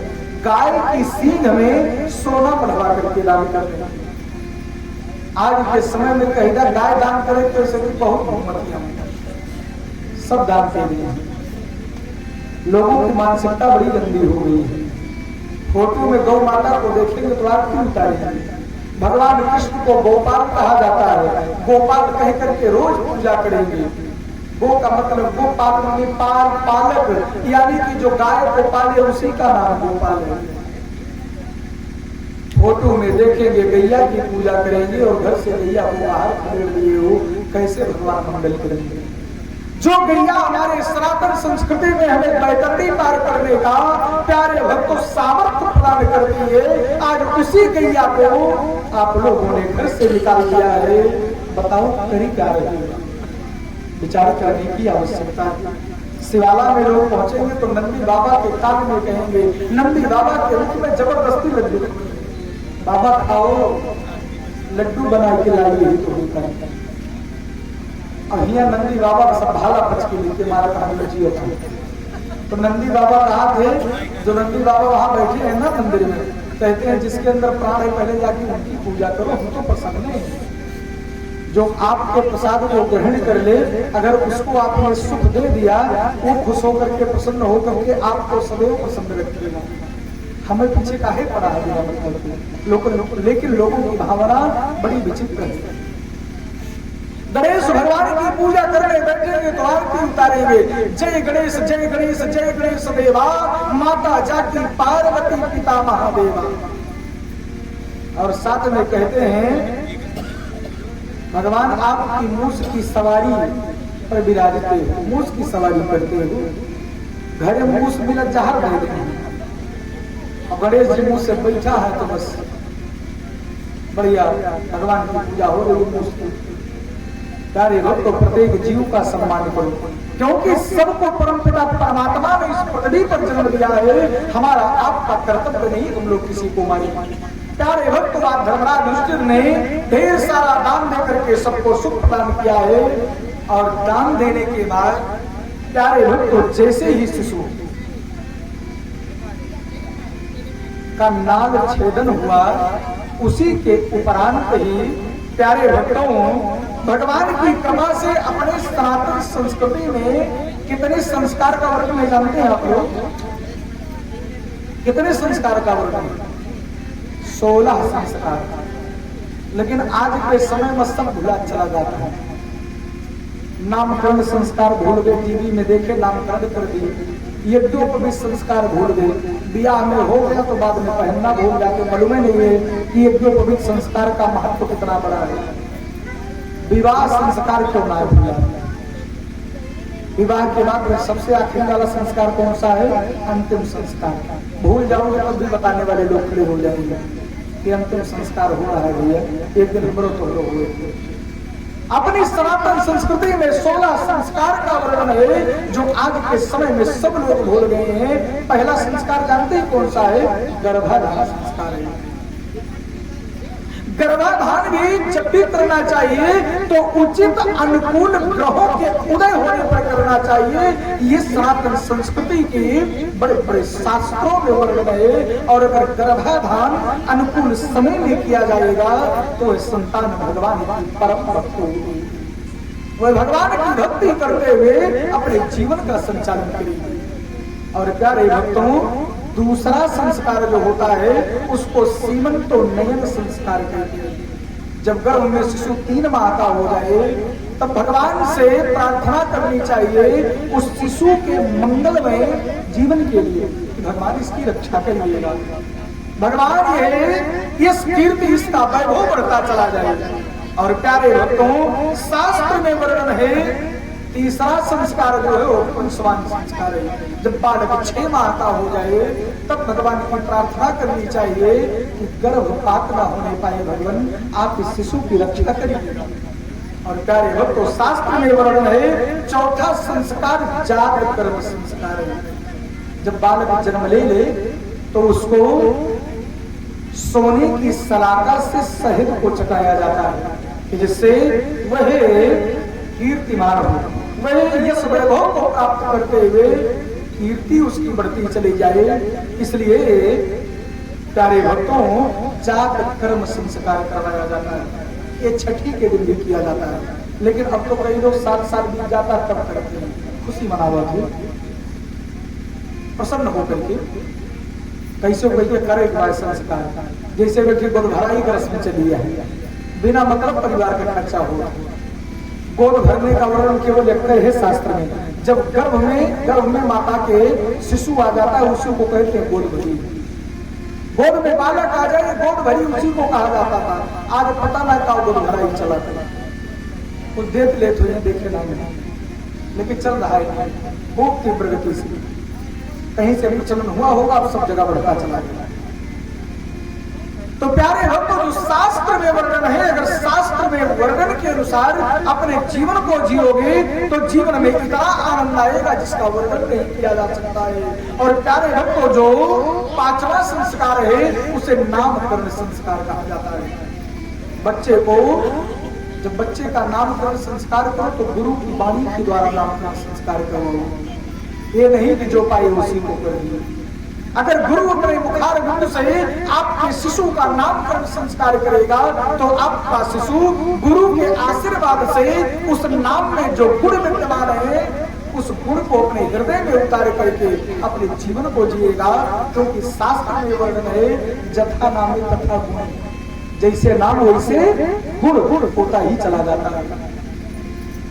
और कार्य हो तो शास्त्र में वर्णन है, छठा संस्कार है निष्क्रमण संस्कार। जब बालक 4 माह का हो जाए, 6 माह का हो जाए तो उसे घर के बाहर निकाल करके सूर्य और चंद्र का दर्शन कराना चाहिए। 4 माह तक बालक को सूर्य चंद्रमा नहीं दिखाना चाहिए। जो बालक जन्म ले, सूर्य और चंद्र का दर्शन 4 माह नहीं कराना चाहिए। 4 माह के बाद आंगन में ले जाओ या द्वार पर ले जाओ, फिर सूर्य नारायण का दर्शन कराओ और रात्रि में चंद्रमा का दर्शन कराओ। ये शास्त्र में वर्णन है कि तुम भी सूर्य की भांति अपने जीवन में प्रकाश करते रहो, अपने ज्ञान के प्रकाश से दूसरों को अभिसिंचित करते रहो। और चंद्रमा इसलिए दिखाया जाता है कि चंद्रमा ने प्रकाश तो इतना किया है लेकिन उसके अंदर शीतलता विद्यमान है, तो प्रकाश करते हुए लोगों को शीतलता भी प्रदान करो। ये माता पिता 4 माह के बाद बालक को घर के बाहर निकाल करके सूर्य व चंद्र का दर्शन करा करके उपदेश प्रदान करते हैं। और प्यारे भक्तों, 7वां संस्कार है अन्नप्राशन संस्कार। जब बालक 6 माह का हो जाए उसके मुख में अन्न प्रवेश कराना चाहिए, अन्नपूर्णा का फूल लगा करके। और 8वां संस्कार प्यारे भक्तों, हमारी सनातन संस्कृति में वर्णन है कि चूड़ाकरण संस्कार करना चाहिए। चूड़ाकरण संस्कार कितने लोग जानते हैं? हाथ उठाइए। चूड़ाकरण संस्कार बताओ, कितने लोग नहीं जानते? कैसे कार्य करेगा? अच्छा, चूड़ामणि संस्कार कितने लोग जानते हैं? अच्छा, मुंडन कितना जने जानते? इसी मुंडन को ही चूड़ाकरण संस्कार कहा जाता है, चूड़ामणि संस्कार कहा जाता है। ये जो सिखा है ना, ये मणि है। और अगर आप अपनी मणि जो आप चोटी बांधते हैं इसी के नीचे आपकी मणि स्थित है, जो आपके चूड़ा, आपके ब्रह्मांड को, आपके शरीर को जो नियंत्रित करके चलती है, वो मणि चूड़ा मणि के भीतर होती है एकदम। यही केंद्र बिंदु है हमारे शरीर का, जहाँ चोटी रखी जाती है। अगर एंटीना फेल भरा तो टीवी पर चले वाला कुछ नहीं। और माताएं आज के समय में सबसे ज्यादा बुद्धिमान कहीं जानती हैं, क्यों शक्ति कहा जाता है जानती हैं, क्यों अपना ही हुक्म चलाते हैं। एक जाना थे क्या सभी आज जानते हैं, क्योंकि माताओं बहनों ने अपनी मणि को संभाल करके रखा है। ये तभी मोट चोटी बांधे रहा थी कि सब मणि एकदम बढ़िया सुरक्षित रहती है। अब हम लोग बच्चों क्यों कटाते हैं? इस मणि को संभालने के लिए सिखा रखना चाहिए। और ये जो सिखा है प्यारे भक्तों, ये है हमें ज्ञान के प्रकाश में प्रवेश कराने की अनुमति प्रदान करता है और हमारी केंद्र बिंदु की रक्षा करता है, जो हमारे शरीर का संचालन करता है। तो प्यारे भक्तों, चूड़ामणि संस्कार का वर्णन है, मुंडन संस्कार का। और उसके बाद विद्यारंभ संस्कार। माता पिता को चाहिए अपने बच्चे को विद्या अध्ययन करवाएं। बच्चे को कोई सबसे पहले जब बच्चे को कुछ पढ़ाओ तो भगवान के नाम को लेकर राम लिखवा दो, कृष्ण लिखवा दो, लक्ष्मण जी लिखवा दो, यानी कि भगवान के नाम को बुलवाओ। जब बालक सबसे पहले भगवान के नाम का उच्चारण करेगा तो जीवन के कार्यकाल में भगवान की भक्ति करते हुए अपने जीवन का संचालन करेगा। और 10वां संस्कार है कर्मभेदन संस्कार। कान छिड़वाना चाहिए। बाबू आप छिड़ाए रहे हैं, देखो बाबू के लिए ताली बजाओ। यही अपनी सनातन संस्कृति में बदल। पहले कान छिड़वाया जा रहा था, कान छिड़वाने के बाद माताएं इसीलिए और बुद्धिमान होती है, क्योंकि कान में छिद्र हो जाने के बाद यहाँ बुद्धि का विकास शास्त्र में बुद्धि और बढ़ने लगती है, सोचने समझने की क्षमता और प्रबल हो जाती है। और 11वां संस्कार है यज्ञोपवीत संस्कार। माता पिता ऋण के, मात्र पित्र और प्यारे भक्त गुरु के ऋण से, ऋषि के ऋण से, वसुंधरा के ऋण से मुक्त होने के लिए यज्ञोपवीत संस्कार किया जाता है। और जो यज्ञोपवित्र की रक्षा करते हैं तो यज्ञोपवित्र का मंत्र ही है, यज्ञोपवित्रम परमं पवित्रम प्रजापतिर्यं सहजं पुरस्तात् आयुष्समुग्रं प्रतिमुच्च शुभ्रं यज्ञोपवित्रं बलमस्तुते। अगर यज्ञोपवित्र को आपने धारण किया है अपने कंधे पर तो आपकी यश कीर्ति, आप आयुष्मान होते हैं, आपके आयु में वृद्धि होती है, आप तेजवान बनते चले जाते हैं और धर्म के पथ पर चलते हुए आप परम पिता परमात्मा के दासानुदास हो जाते हैं। प्यारे भक्त तो यज्ञोपवित्र में बह सकती है, इसलिए सभी को यज्ञोपवित्र धारण करना चाहिए। और 12वां संस्कार है वेदारंभ संस्कार। बच्चों को वेदों का अध्ययन कराना चाहिए, क्योंकि जिस घर में बच्चे वेद के मंत्रों का अध्ययन करके, वेद के मंत्रों का उच्चारण करके घर में यज्ञ करते हैं और आहुति प्रदान करते हैं, जिस घर में वेद पढ़ा जाता है, जिस घर में यज्ञ होता है, वो घर जानते ही कैसे होता है। 2 पंक्ति ये सब लोग बोलिएगा, वेद पढ़ा जाए और हवन किया जाए, वेद पढ़ा जाए और हवन किया जाए, ऐसे ही परिवार को सरलता जाए। वेद पढ़ा जाए या हवन किया जाए, ऐसे ही परिवारों को सरलता जाए। वेद पढ़ा जाए और हवन किया जाए, वेद पढ़ा जाए या हवन किया जाए, ऐसे ही परिवार को सरलता परिवारों को स्वर्ग कहा जाए। राम कहा जाए चाहे श्याम कहा जाए, राम कहा जाए चाहे श्याम कहा जाए, ऐसे ही परिवारों को स्वर्ग कहा जाए, ऐसे ही परिवारों को स्वर्ग कहा जाए, ऐसे ही परिवारों को स्वर्ग कहा जाए। उच्चारण करते हुए यज्ञ किया जाता है, उस परिवार को स्वर्ग की संज्ञा से अलंकृत किया जाता है, उस परिवार में स्वर्ग जैसी अनुभूति होने लगती है। जिस घर में राम और श्याम के नाम का स्मरण होता है, उस घर के सारे लोग आनंदित हुआ करते हैं। और प्यारे भक्तों, 15वां संस्कार है केशांत संस्कार। जब गुरुकुल में पढ़ करके विद्वान हो जाओ, वेदों का अध्ययन कर लो, तो अपने केश को उतरवा देना चाहिए, फिर से मुंडन करवा लेना चाहिए। और मुंडन करवाने के बाद समाज में जीवन जीना प्रारंभ कर देना चाहिए। नौकरी करने के लिए नहीं जाना चाहिए, पढ़ाई के बाद समाज को हैंडल करना चाहिए सबसे पहले। कि अगर समाज को आपने जान लिया कि समाज के बीच में रह करके जीवन को कैसे जिया जाता है, तब प्यारे भक्तों जो 14वां संस्कार आपका है वो समावर्तन संस्कार है। तब जाकर के आपका समावर्तन संस्कार पूर्ण होगा, जब आप समाज के लोगों को संग में ले चलने की विद्याओं में निपुण हो जाएंगे, समाज के लोगों के संग चलने की विद्याओं में निपुण हो जाएंगे, तब यह आपका 14वां संस्कार पूर्ण होगा। और 15वां संस्कार है विवाह संस्कार और 16वां संस्कार है अंतिम संस्कार। ये सनातन संस्कृति में 16 संस्कार बताए गए हैं। गर्भाधान संस्कार से लेकर के अंतिम संस्कार तक का वर्णन है, लेकिन लोगों ने सब कुछ भुलाने का प्रयास कर दिया। इसीलिए कलियुग के प्राणी कलिकाल के प्रभाव से दुख को प्राप्त करते हुए अपने जीवन को जी रहे हैं। क्या भक्तों, श्री सूत जी महाराज सौनक जी से कहते हैं, इस प्रकार से धर्मराज युधिष्ठिर ने उस बालक का नामकरण करवाया है। और जब आचार्यों ने नामकरण किया है तो उत्तरा के गर्भ से जन्म लिए हुए बालक का आचार्यों ने क्या नाम रखा है जानते हैं आप लोग? जो लोग जानते हो हाथ उठाओ। क्या नाम रखा है दीदी? परीक्षित तो बाद में नाम रखा गया है। आचार्यों ने क्या नाम रखा है? विष्णु राग नाम रखा है। भागवत महापुराण में वर्णन है। क्या नाम रखा है? विष्णु राग। क्यों? क्योंकि भगवान विष्णु की गदा से उस शिशु की गर्भ में रक्षा हुई है, इसीलिए आचार्यों ने उस शिशु का नाम विष्णु नाम रखा है। बोले सच्चिदानंद भगवान की जय। परीक्षित को बात में रखा गया। प्यारे भक्तों, नन्हा सा विष्णुराज धीरे धीरे आगे बढ़ने लगा है, धीरे धीरे बड़ा होने लगा। धर्मराज युधिष्ठिर जी धर्म के पथ पर चलते हुए अपने राज्य का संचालन करने लगे। एक दिन धर्मराज युधिष्ठिर सभी लोग बैठे थे कि उसी समय महात्मा विदुर जी का पदार्पण हुआ।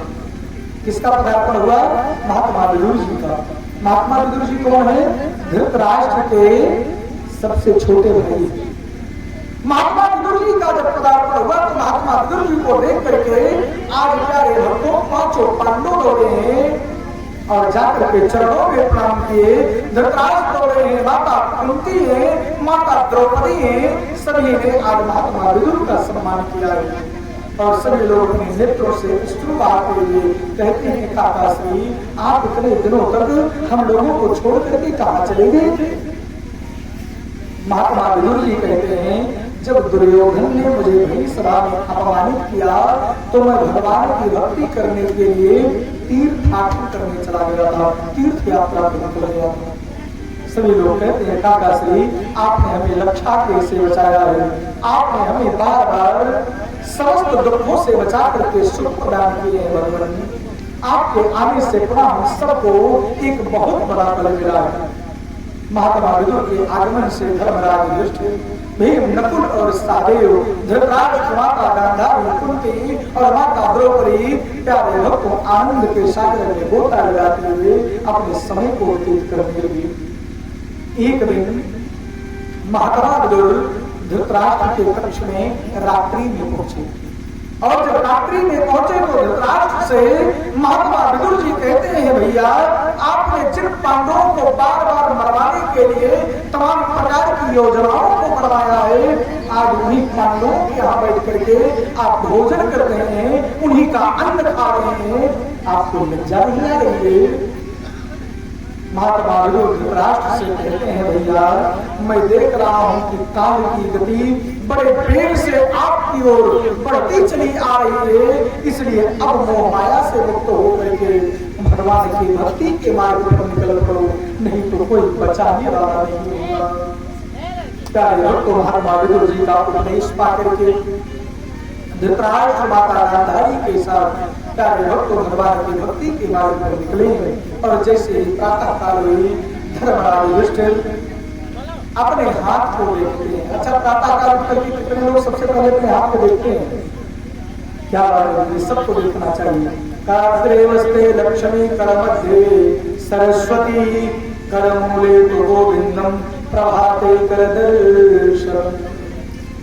अपने कर को देखने के बाद मुखमंडल पर भगवान से प्रार्थना करना, हे माता लक्ष्मी, हे माता सरस्वती, भगवान विष्णु मेरी रक्षा करिएगा, मेरे मुखमंडल पर कोई भी ऐसी नकारात्मक ऊर्जा न जन्म लेने पावे कि मैं अपने निमक को दुर्ग मार्ग में लगा दूं। प्यारे भक्तों, किस प्रकार से अपने हस्त को देखने के बाद वसुंधरा को प्रणाम करते हैं और प्रणाम करने के बाद जो घर में बड़े लोग हैं उनको प्रणाम करते हैं। धर्मराज युधिष्ठिर ने भूमि को प्रणाम करने के बाद जैसे ही अपने काका धृतराष्ट्र के कक्ष में पहुंचे तो देखते हैं धृतराष्ट्र ने वहां के संजय बैठे हुए।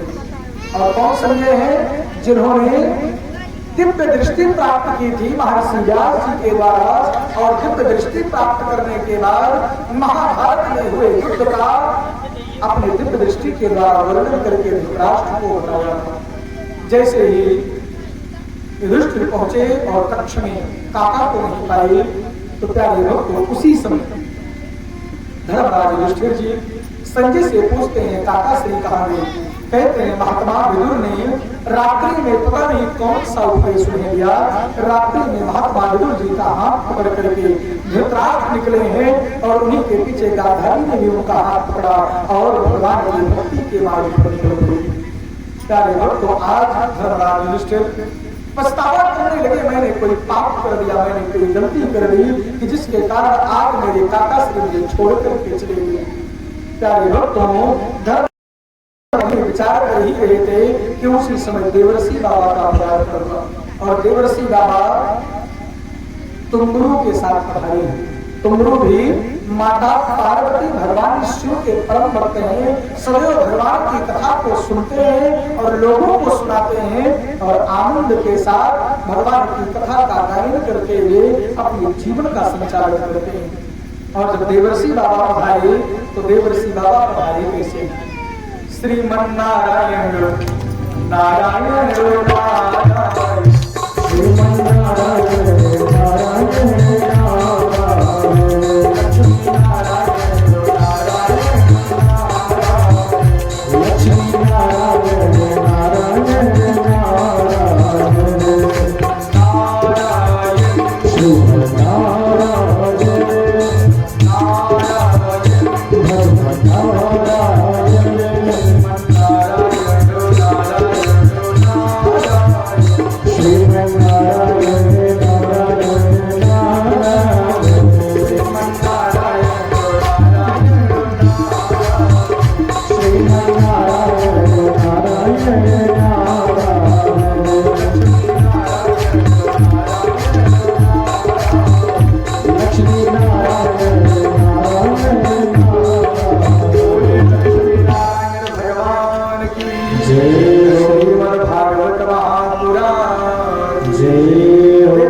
धर्मराज युधिष्ठिर दौड़ करके मुनिराज को प्रणाम करते हैं और कहते हैं, भगवान आज मैं बहुत दुखी हो रहा हूँ। रात्रि के अंधेरे में मैंने कौन सी गलती कर दी? मेरे काका श्री मुझे छोड़ करके मेरे छोटे काका के साथ और बड़ी माँ के साथ चले गए। प्यारे भक्तों, देवर्षि बाबा को उपदेश देते हैं, राजन आप धर्म के पद पर विराजमान हो और जो राजा होता है उसे भगवान की संज्ञा से अलंकृत व सुशोभित किया जाता है। आप किसी के जाने का भय बिल्कुल भी मत करो, किसी के जाने से आप दुखी मत हो, क्योंकि आज तो वो राज्य से गए हैं, आज वो अपने घर से गए हैं, कल इस संसार को छोड़ करके जाने वाले हैं, चाहे वो हो और चाहे आप हो। इसलिए किसी के जाने पर कभी दुख नहीं प्रकट करना चाहिए। आज देवर्षि बाबा को उपदेश देते हैं, प्यारे भक्तों जीवन में ध्यान दे करके चलिएगा। देवर्षि बाबा उपदेश दे रहे हैं। धर्मराज युधिष्ठिर कहते हैं, भगवान मुझे ये बताइए किस समय मेरे काका श्री है कहाँ, क्योंकि आपको त्रिकालदर्शी कहा जाता है, आप सब कुछ जान जाते हैं। प्यारे भक्तों उसी समय देवर्षि बाबा ने जब अपने नेत्र को बंद किया तो नेत्र बंद करने के बाद कहते हैं कि राजन आपके काका इस समय हिमालय के दक्षिण भाग में पहुंचे हैं, जहां पर गंगा जी ने अपने आप को सप्त धाराओं में सप्त ऋषियों को प्रसन्न करने के लिए विभक्त कर लिया है, यानी अलग कर लिया है। और आपके काका श्री महात्मा विदुर जी के साथ त्रिकाल संध्या करना प्रारंभ कर दिए हैं और आज के 5वें दिन भगवान की भक्ति करते हुए भगवान के धाम को चले जाएंगे। बोलिए सच्चिदानंद भगवान की जय। प्यारे भक्तों जैसे ही देवर्षि बाबा ने उपदेश दिया है, धर्मराज युधिष्ठिर भगवान का चिंतन करने लगे। देवर्षि बाबा को उपदेश देकर के तुमरों के साथ जैसे ही अपने लोग को बधाई है। प्यारे भक्तों धर्मराज युधिष्ठिर जी अर्जुन की प्रतीक्षा करने लगे। धर्मराज युधिष्ठिर देखते क्या है कि जब से महात्मा विदुर जी हमारे काका श्री को लेकर के प्रस्थान किए हैं, तब से हमारे राज्य में आनंद नहीं हो रहा है। जिन गौशालाओं में गाय माता दूध इतना देती थी कि गौशाला में दूध बहता था, आज गौशाला में रक्त बहता है। वर्तमान में मेरे राज्य में ऐसी स्थिति हो गई है कि दिन के समय में सियार और कुत्ते ऊपर मुख करके बड़े जोर जोर से रुदन किया करते हैं, रोया करते हैं, जो आनंद का प्रतीक माना जाता है। इस समय मेरी ऐसी स्थिति हो गई है कि जो गधे हैं वो मेरे दाहिने भाग से काट करके बाएं भाग की ओर चले जाते हैं।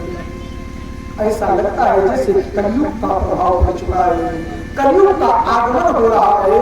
मन में विचार कर ही रहे थे कि देखते क्या है कि अर्जुन तेज विहीन होकर के उनका सारा का सारा तेज नष्ट हो गया है। अर्जुन तेज विहीन होकर के जैसे ही अपने राजभवन की ओर आ रहे हैं, धर्मराज युधिष्ठिर अर्जुन की ओर दौड़े और जैसे ही अर्जुन ने धर्मराज युधिष्ठिर को देखा है, आज अर्जुन उनके चरणों में पकड़ करके प्रणाम करके जोर जोर से रोने लगे और कहते हैं भैया मैं बहुत दुखी हो गया हूँ। धर्मराज युधिष्ठिर जी कहते हैं तुम्हारे शरीर का तेज कहाँ चला गया, तुम्हारे मस्तिष्क का तेज कहाँ चला गया, तुम तेज विहीन दिखाई दे रहे हो, तुम्हारी धनुष कहाँ चली गई, तुम्हारा शस्त्र कहाँ चला गया। उसी समय अर्जुन के मुख से निकला भैया आपने मुझे भेजा था कि श्री कृष्ण जी द्वारिका जा रहे हैं, आप इन्हें छोड़ने के लिए जाओ। और जब मैं छोड़ने के लिए वहां गया तो जिस श्री कृष्ण को छोड़ने के लिए गया, जिस श्री कृष्ण की कृपा से मैंने विशाल महाभारत के युद्ध पर विजय प्राप्त की है, उसी कृष्ण छलिया ने मेरा सारा का सारा तेज वापस ले लिया है, मेरे पास कुछ नहीं रह गया। ध्यान दीजिएगा भगवान ने ये सब कुछ दिया है और जब चाहते हैं पल भर में ले लेते हैं। पल भर में भगवान किसको कहां से कहां पहुंचा दें और कहां पर पहुंचे हुए व्यक्ति को साकर में मिला दें, कोई नहीं जान सकता। प्यारे भक्तों, कलयुग के प्रभाव को देख करके धर्मराज युधिष्ठिर अपने भाइयों के साथ धृतराष्ट्र और माता गांधारी भगवान की भक्ति करते करते परमधाम को चले गए हैं। महात्मा विदुर जी जैसे ही देखे कि मेरे भाई को मोक्ष की प्राप्ति हो गई है, तो महात्मा विदुर भी तीर्थ यात्रा पर निकल पड़े हैं और इधर कलयुग का प्रभाव देख करके हस्तिनापुर गए धर्मराज युधिष्ठिर अपने भाइयों के साथ, कुंती बुआ के साथ, माता द्रौपदी के साथ धर्म की यात्रा को प्रारंभ करते हैं। महाराज परीक्षित को प्यारे भक्तों हस्तिनापुर का राजा बनाते हैं और अनिरुद्ध को मथुरा का राजा बनाते हैं और दोनों को राजपाट दे करके भगवान के धाम को जाते हैं। बोलिए सच्चिदानंद भगवान की जय हो। और प्यारे भक्तों भगवान को खोजोगे ना तो भगवान सबको मिल जाने वाले हैं, इसमें जरा सा भी संदेह नहीं। वर्तमान में महाराज परीक्षित जैसे ही पूर्वांचल देश के राजा बने, हस्तिनापुर के राजा बने, पुनः धर्म की पताका फहरने लगी। बड़े बड़े विशाल यज्ञ करके प्यारे भक्तों महाराज परीक्षित जी भी आज इंद्र के समान प्रिय हो गए हैं, इंद्र के समान वंदनीय व पूजनीय हो गए हैं। जब से महाराज परीक्षित जी हस्तिनापुर नरेश बने, पुनः गौशाला में दुग्ध प्रवाहित होने लगा, सारे राज्य में शांति छा गई है। हर राज्य के प्रत्येक घर में प्यारे भक्तों मंगल हो रहा है, शुभ होने लगा। प्यारे भक्तों जीवन में अगर मंगल चाहते हो, जीवन में अगर आनंद चाहते हो तो भगवान की प्रार्थना करना होगा।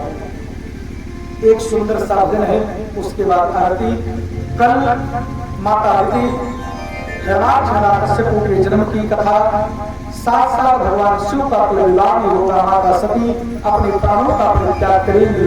और परसों इसी पावन भूमि पर प्यारे भक्तों मेरे भगवान करुणा वाले भक्त वत्सल जिन्हें दया सिंधु कहा जाता है, उनका जन्मोत्सव मनाया जाएगा।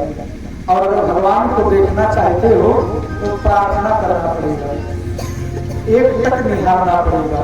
और कैसे निहारना पड़ेगा, एक सुंदर सा भजन है, उसके बाद आरती। देखा नहीं कुछ ने जब हुआ तालिया मतलब अच्छा जब होलियों को आती है, जब पूजा पाठ करेगा, दिन भर बैठ के टीवी देखा है, जब हुआ रात भर बैठ के मोबाइल चलाओ, देखो जब होली। अच्छा एक गाँव देखे, एक जगह गया था कथा करने, बगल में भी सोया था बढ़िया बढ़िया फर्स्ट क्लास का हमारा जो कक्ष था, उनमें दीवार लाई टकिया रही, और टकिया वाला जो कक्ष हमारा होता सबसे सुंदर होता, मंडप में ही व्यास को रखना चाहिए, उसमें जो सुख मिलता है वो पक्का बनाए रखते हैं। क्योंकि प्यारे भक्तों जितनी ही शीतलता में आप रहेंगे, जितनी ही प्रकृति की छाया में रहेंगे, उतना ही जीवन में आनंद आने वाला है। प्यारे भक्तों, जीवन के कार्य काल में जितने लोग मिट्टी से जुड़े हैं वो जीवन में इतना आनंद को प्राप्त करते हैं जिसका वर्णन नहीं किया जा सकता है। तो बगली एक व्यक्ति इतना मोबाइल चलाता था 2 बजे तक किया, 2-3 बजे तक मोबाइल चलावे, सवेरे 10 बजे ले सोना। तो देखिए मोबाइल चलाते चलाते थोड़ी देर में उठा हो गया, 2-2.5 घंटे को मुंह धोने लगे। हम कहे का बहुत होता कहीं जो वही ला देती है, हम कह रहे थे सोई बिजा लगी है, फिर कुछ बोला नहीं, चला गया, फिर जो मोबाइल चलाने लगे। तो प्यारे भक्तों, वर्तमान में ऐसी स्थिति हो गई है, लोग कहते हैं समय नहीं, समैया क्या पड़े, लेकिन मोबाइलवा खा जा रहा है बिना मतलब। तो अगर भगवान का दर्शन करना है तो अपने नैना को भगवान को निहारने में लगा दे। और कैसे? एक सुंदर सा भजन, उसके बाद आरती। बोलिए सच्चिदानंद भगवान की जय। श्रीमद् भागवत महापुराण की जय। नैना थक गए राह निहारो, कन्हैया देर न करो, देर न करो कान्हा, देर न करो, देर न करो श्यामा, देर न करो। क्यों देर ना करो? क्योंकि नैना थक गए, नैना थक गए राह निहारो, कन्हैया देर न करो, नैना थक गए राह निहारो, कन्हैया देर न करो।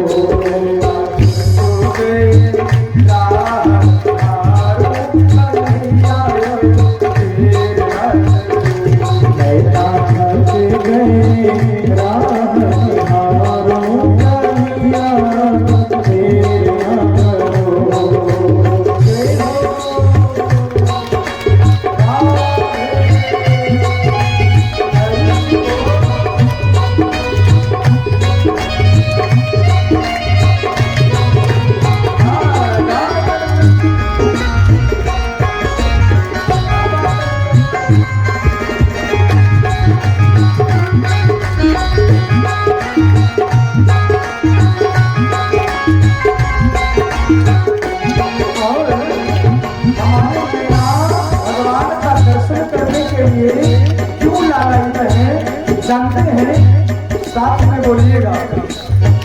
एक ही कान्हा तेरा सहारा, एक ही कान्हा तेरा सहारा,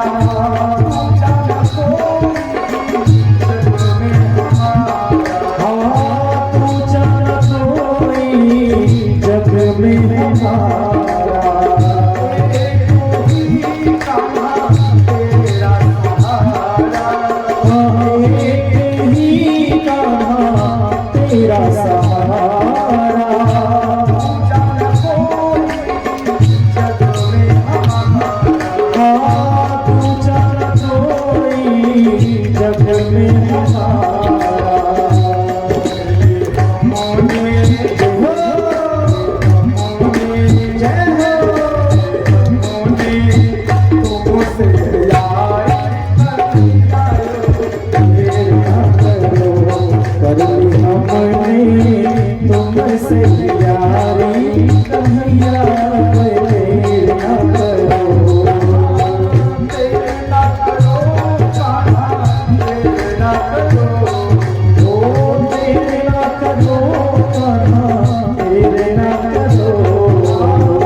नाथ, क्योंकि आपके सिवा मेरा कोई नहीं है, केवल मैं आपको ही पूछता हूँ। और इतना कहते हुए नाथ कहता क्या है, हम सब मिलकर क्या हर तब पूछो ओ हरदम पूछो नित मैं आओ,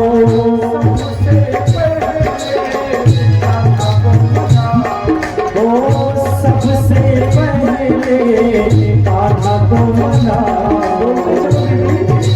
गाते चलो हर दम पूछो नित में आओ, हरदम पूछो नित मैं आओ, सबसे पहले कान्हा को मनाओ।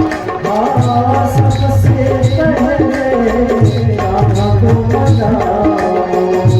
सुन लो मेरे जय हो, मेरे जय हो, मेरे मन की ओ सुन लो मेरे मन की कहानी, कन्हैया तेरा करो।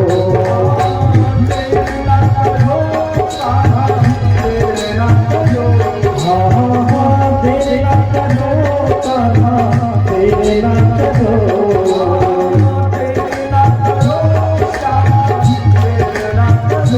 हाँ हाँ तेरे ना करो कान्हा, तेरे ना करो। क्योंकि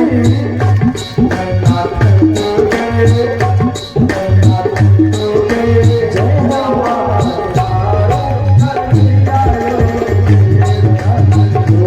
नैना थक गए रात निहारो, कन्हैया तेरे ना करो।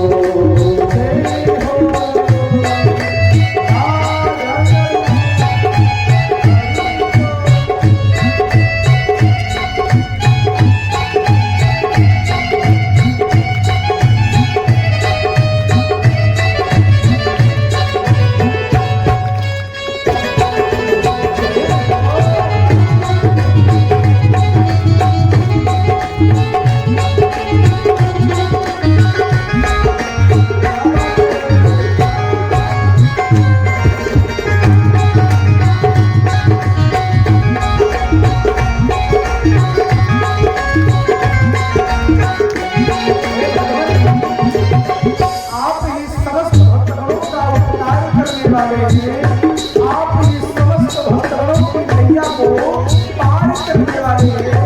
इसलिए चरणों में प्रणाम करते हुए प्रार्थना कर रहा हूँ, आओ ना।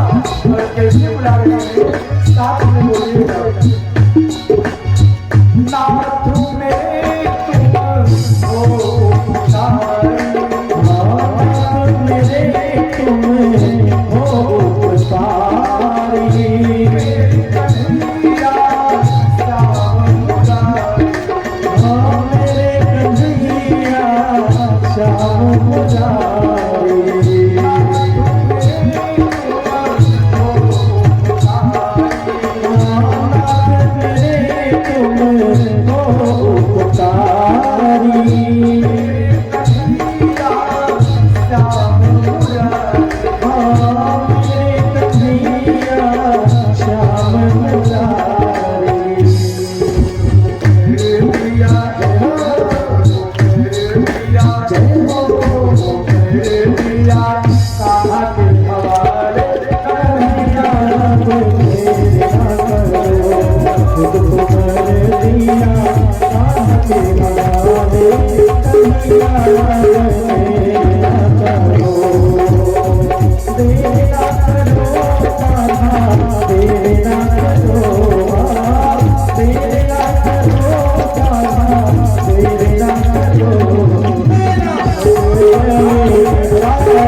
उसको पुकारा, जो भी मनाए श्याम उसको पुकारा।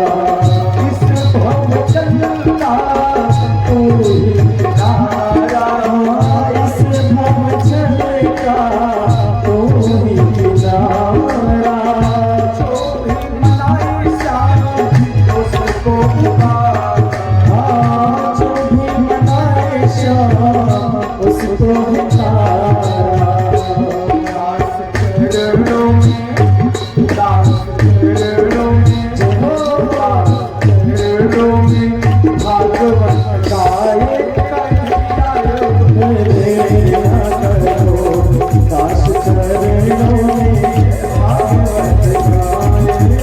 कन्हैया। मेरे ना करो नैना ढके गए राधा तुम्हारे कन्हैया। मेरे ना करो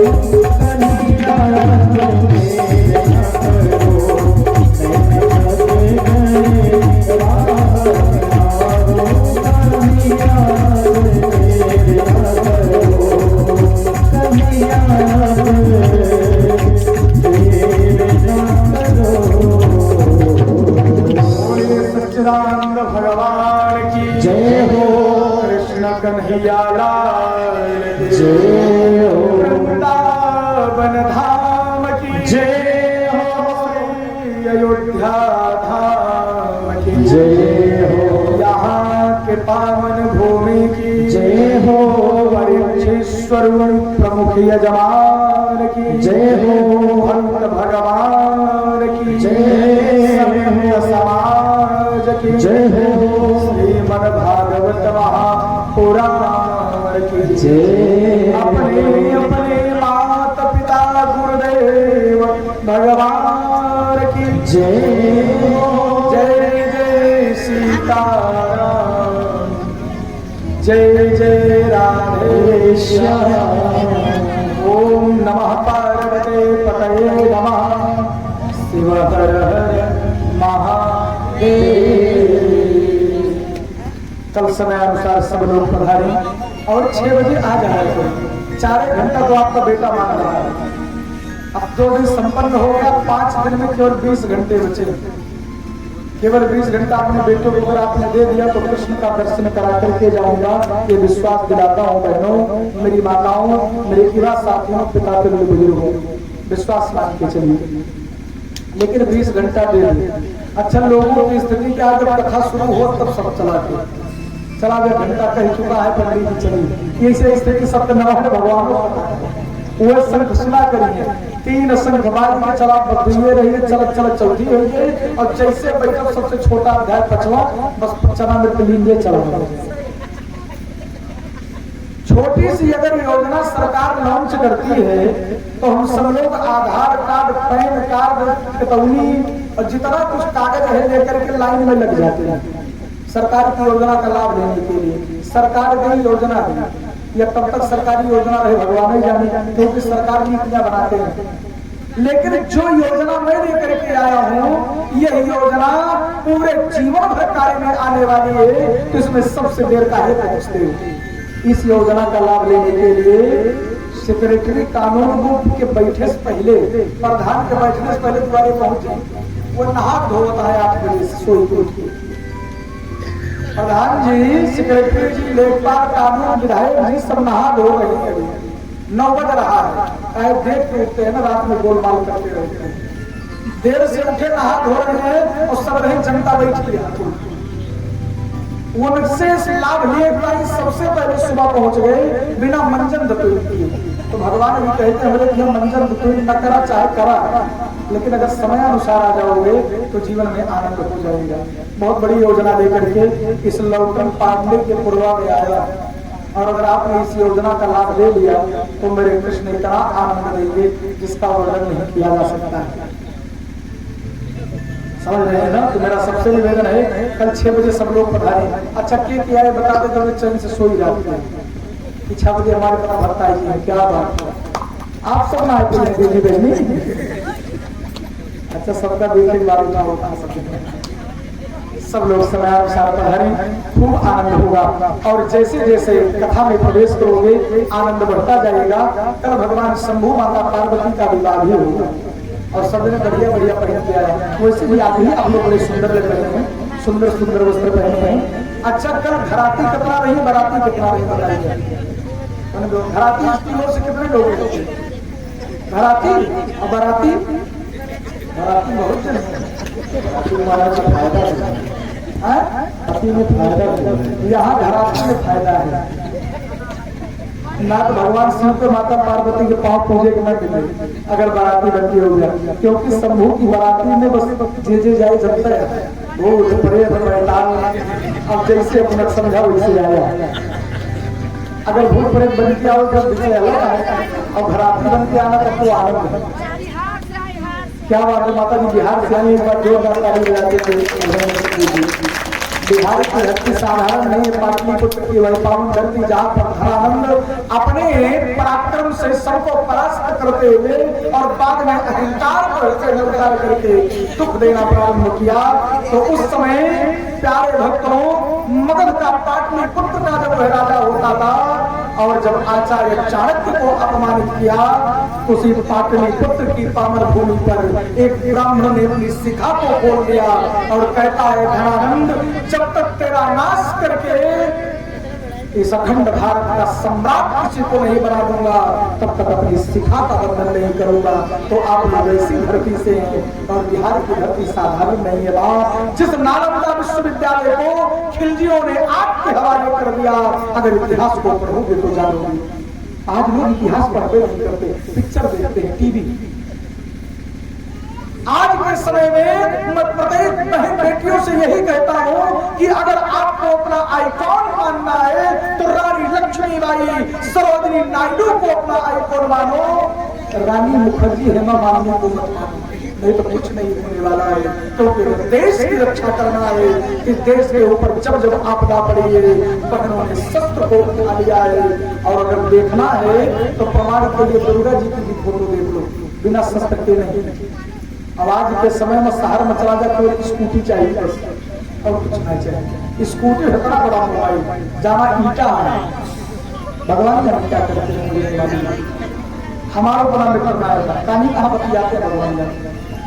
भगवान करे सदबुद्धि हो, अच्छी जगह वार्ता हो, माता पिता का आशीर्वाद लेते हुए माता पिता के बताए हुए बच्चे नो पर चले। तो बिहार की धरती भैया साधारण नहीं है। इस पाटलिपुत्र की धरती ने भारत को एक ज्ञान और उपदेश दिया है।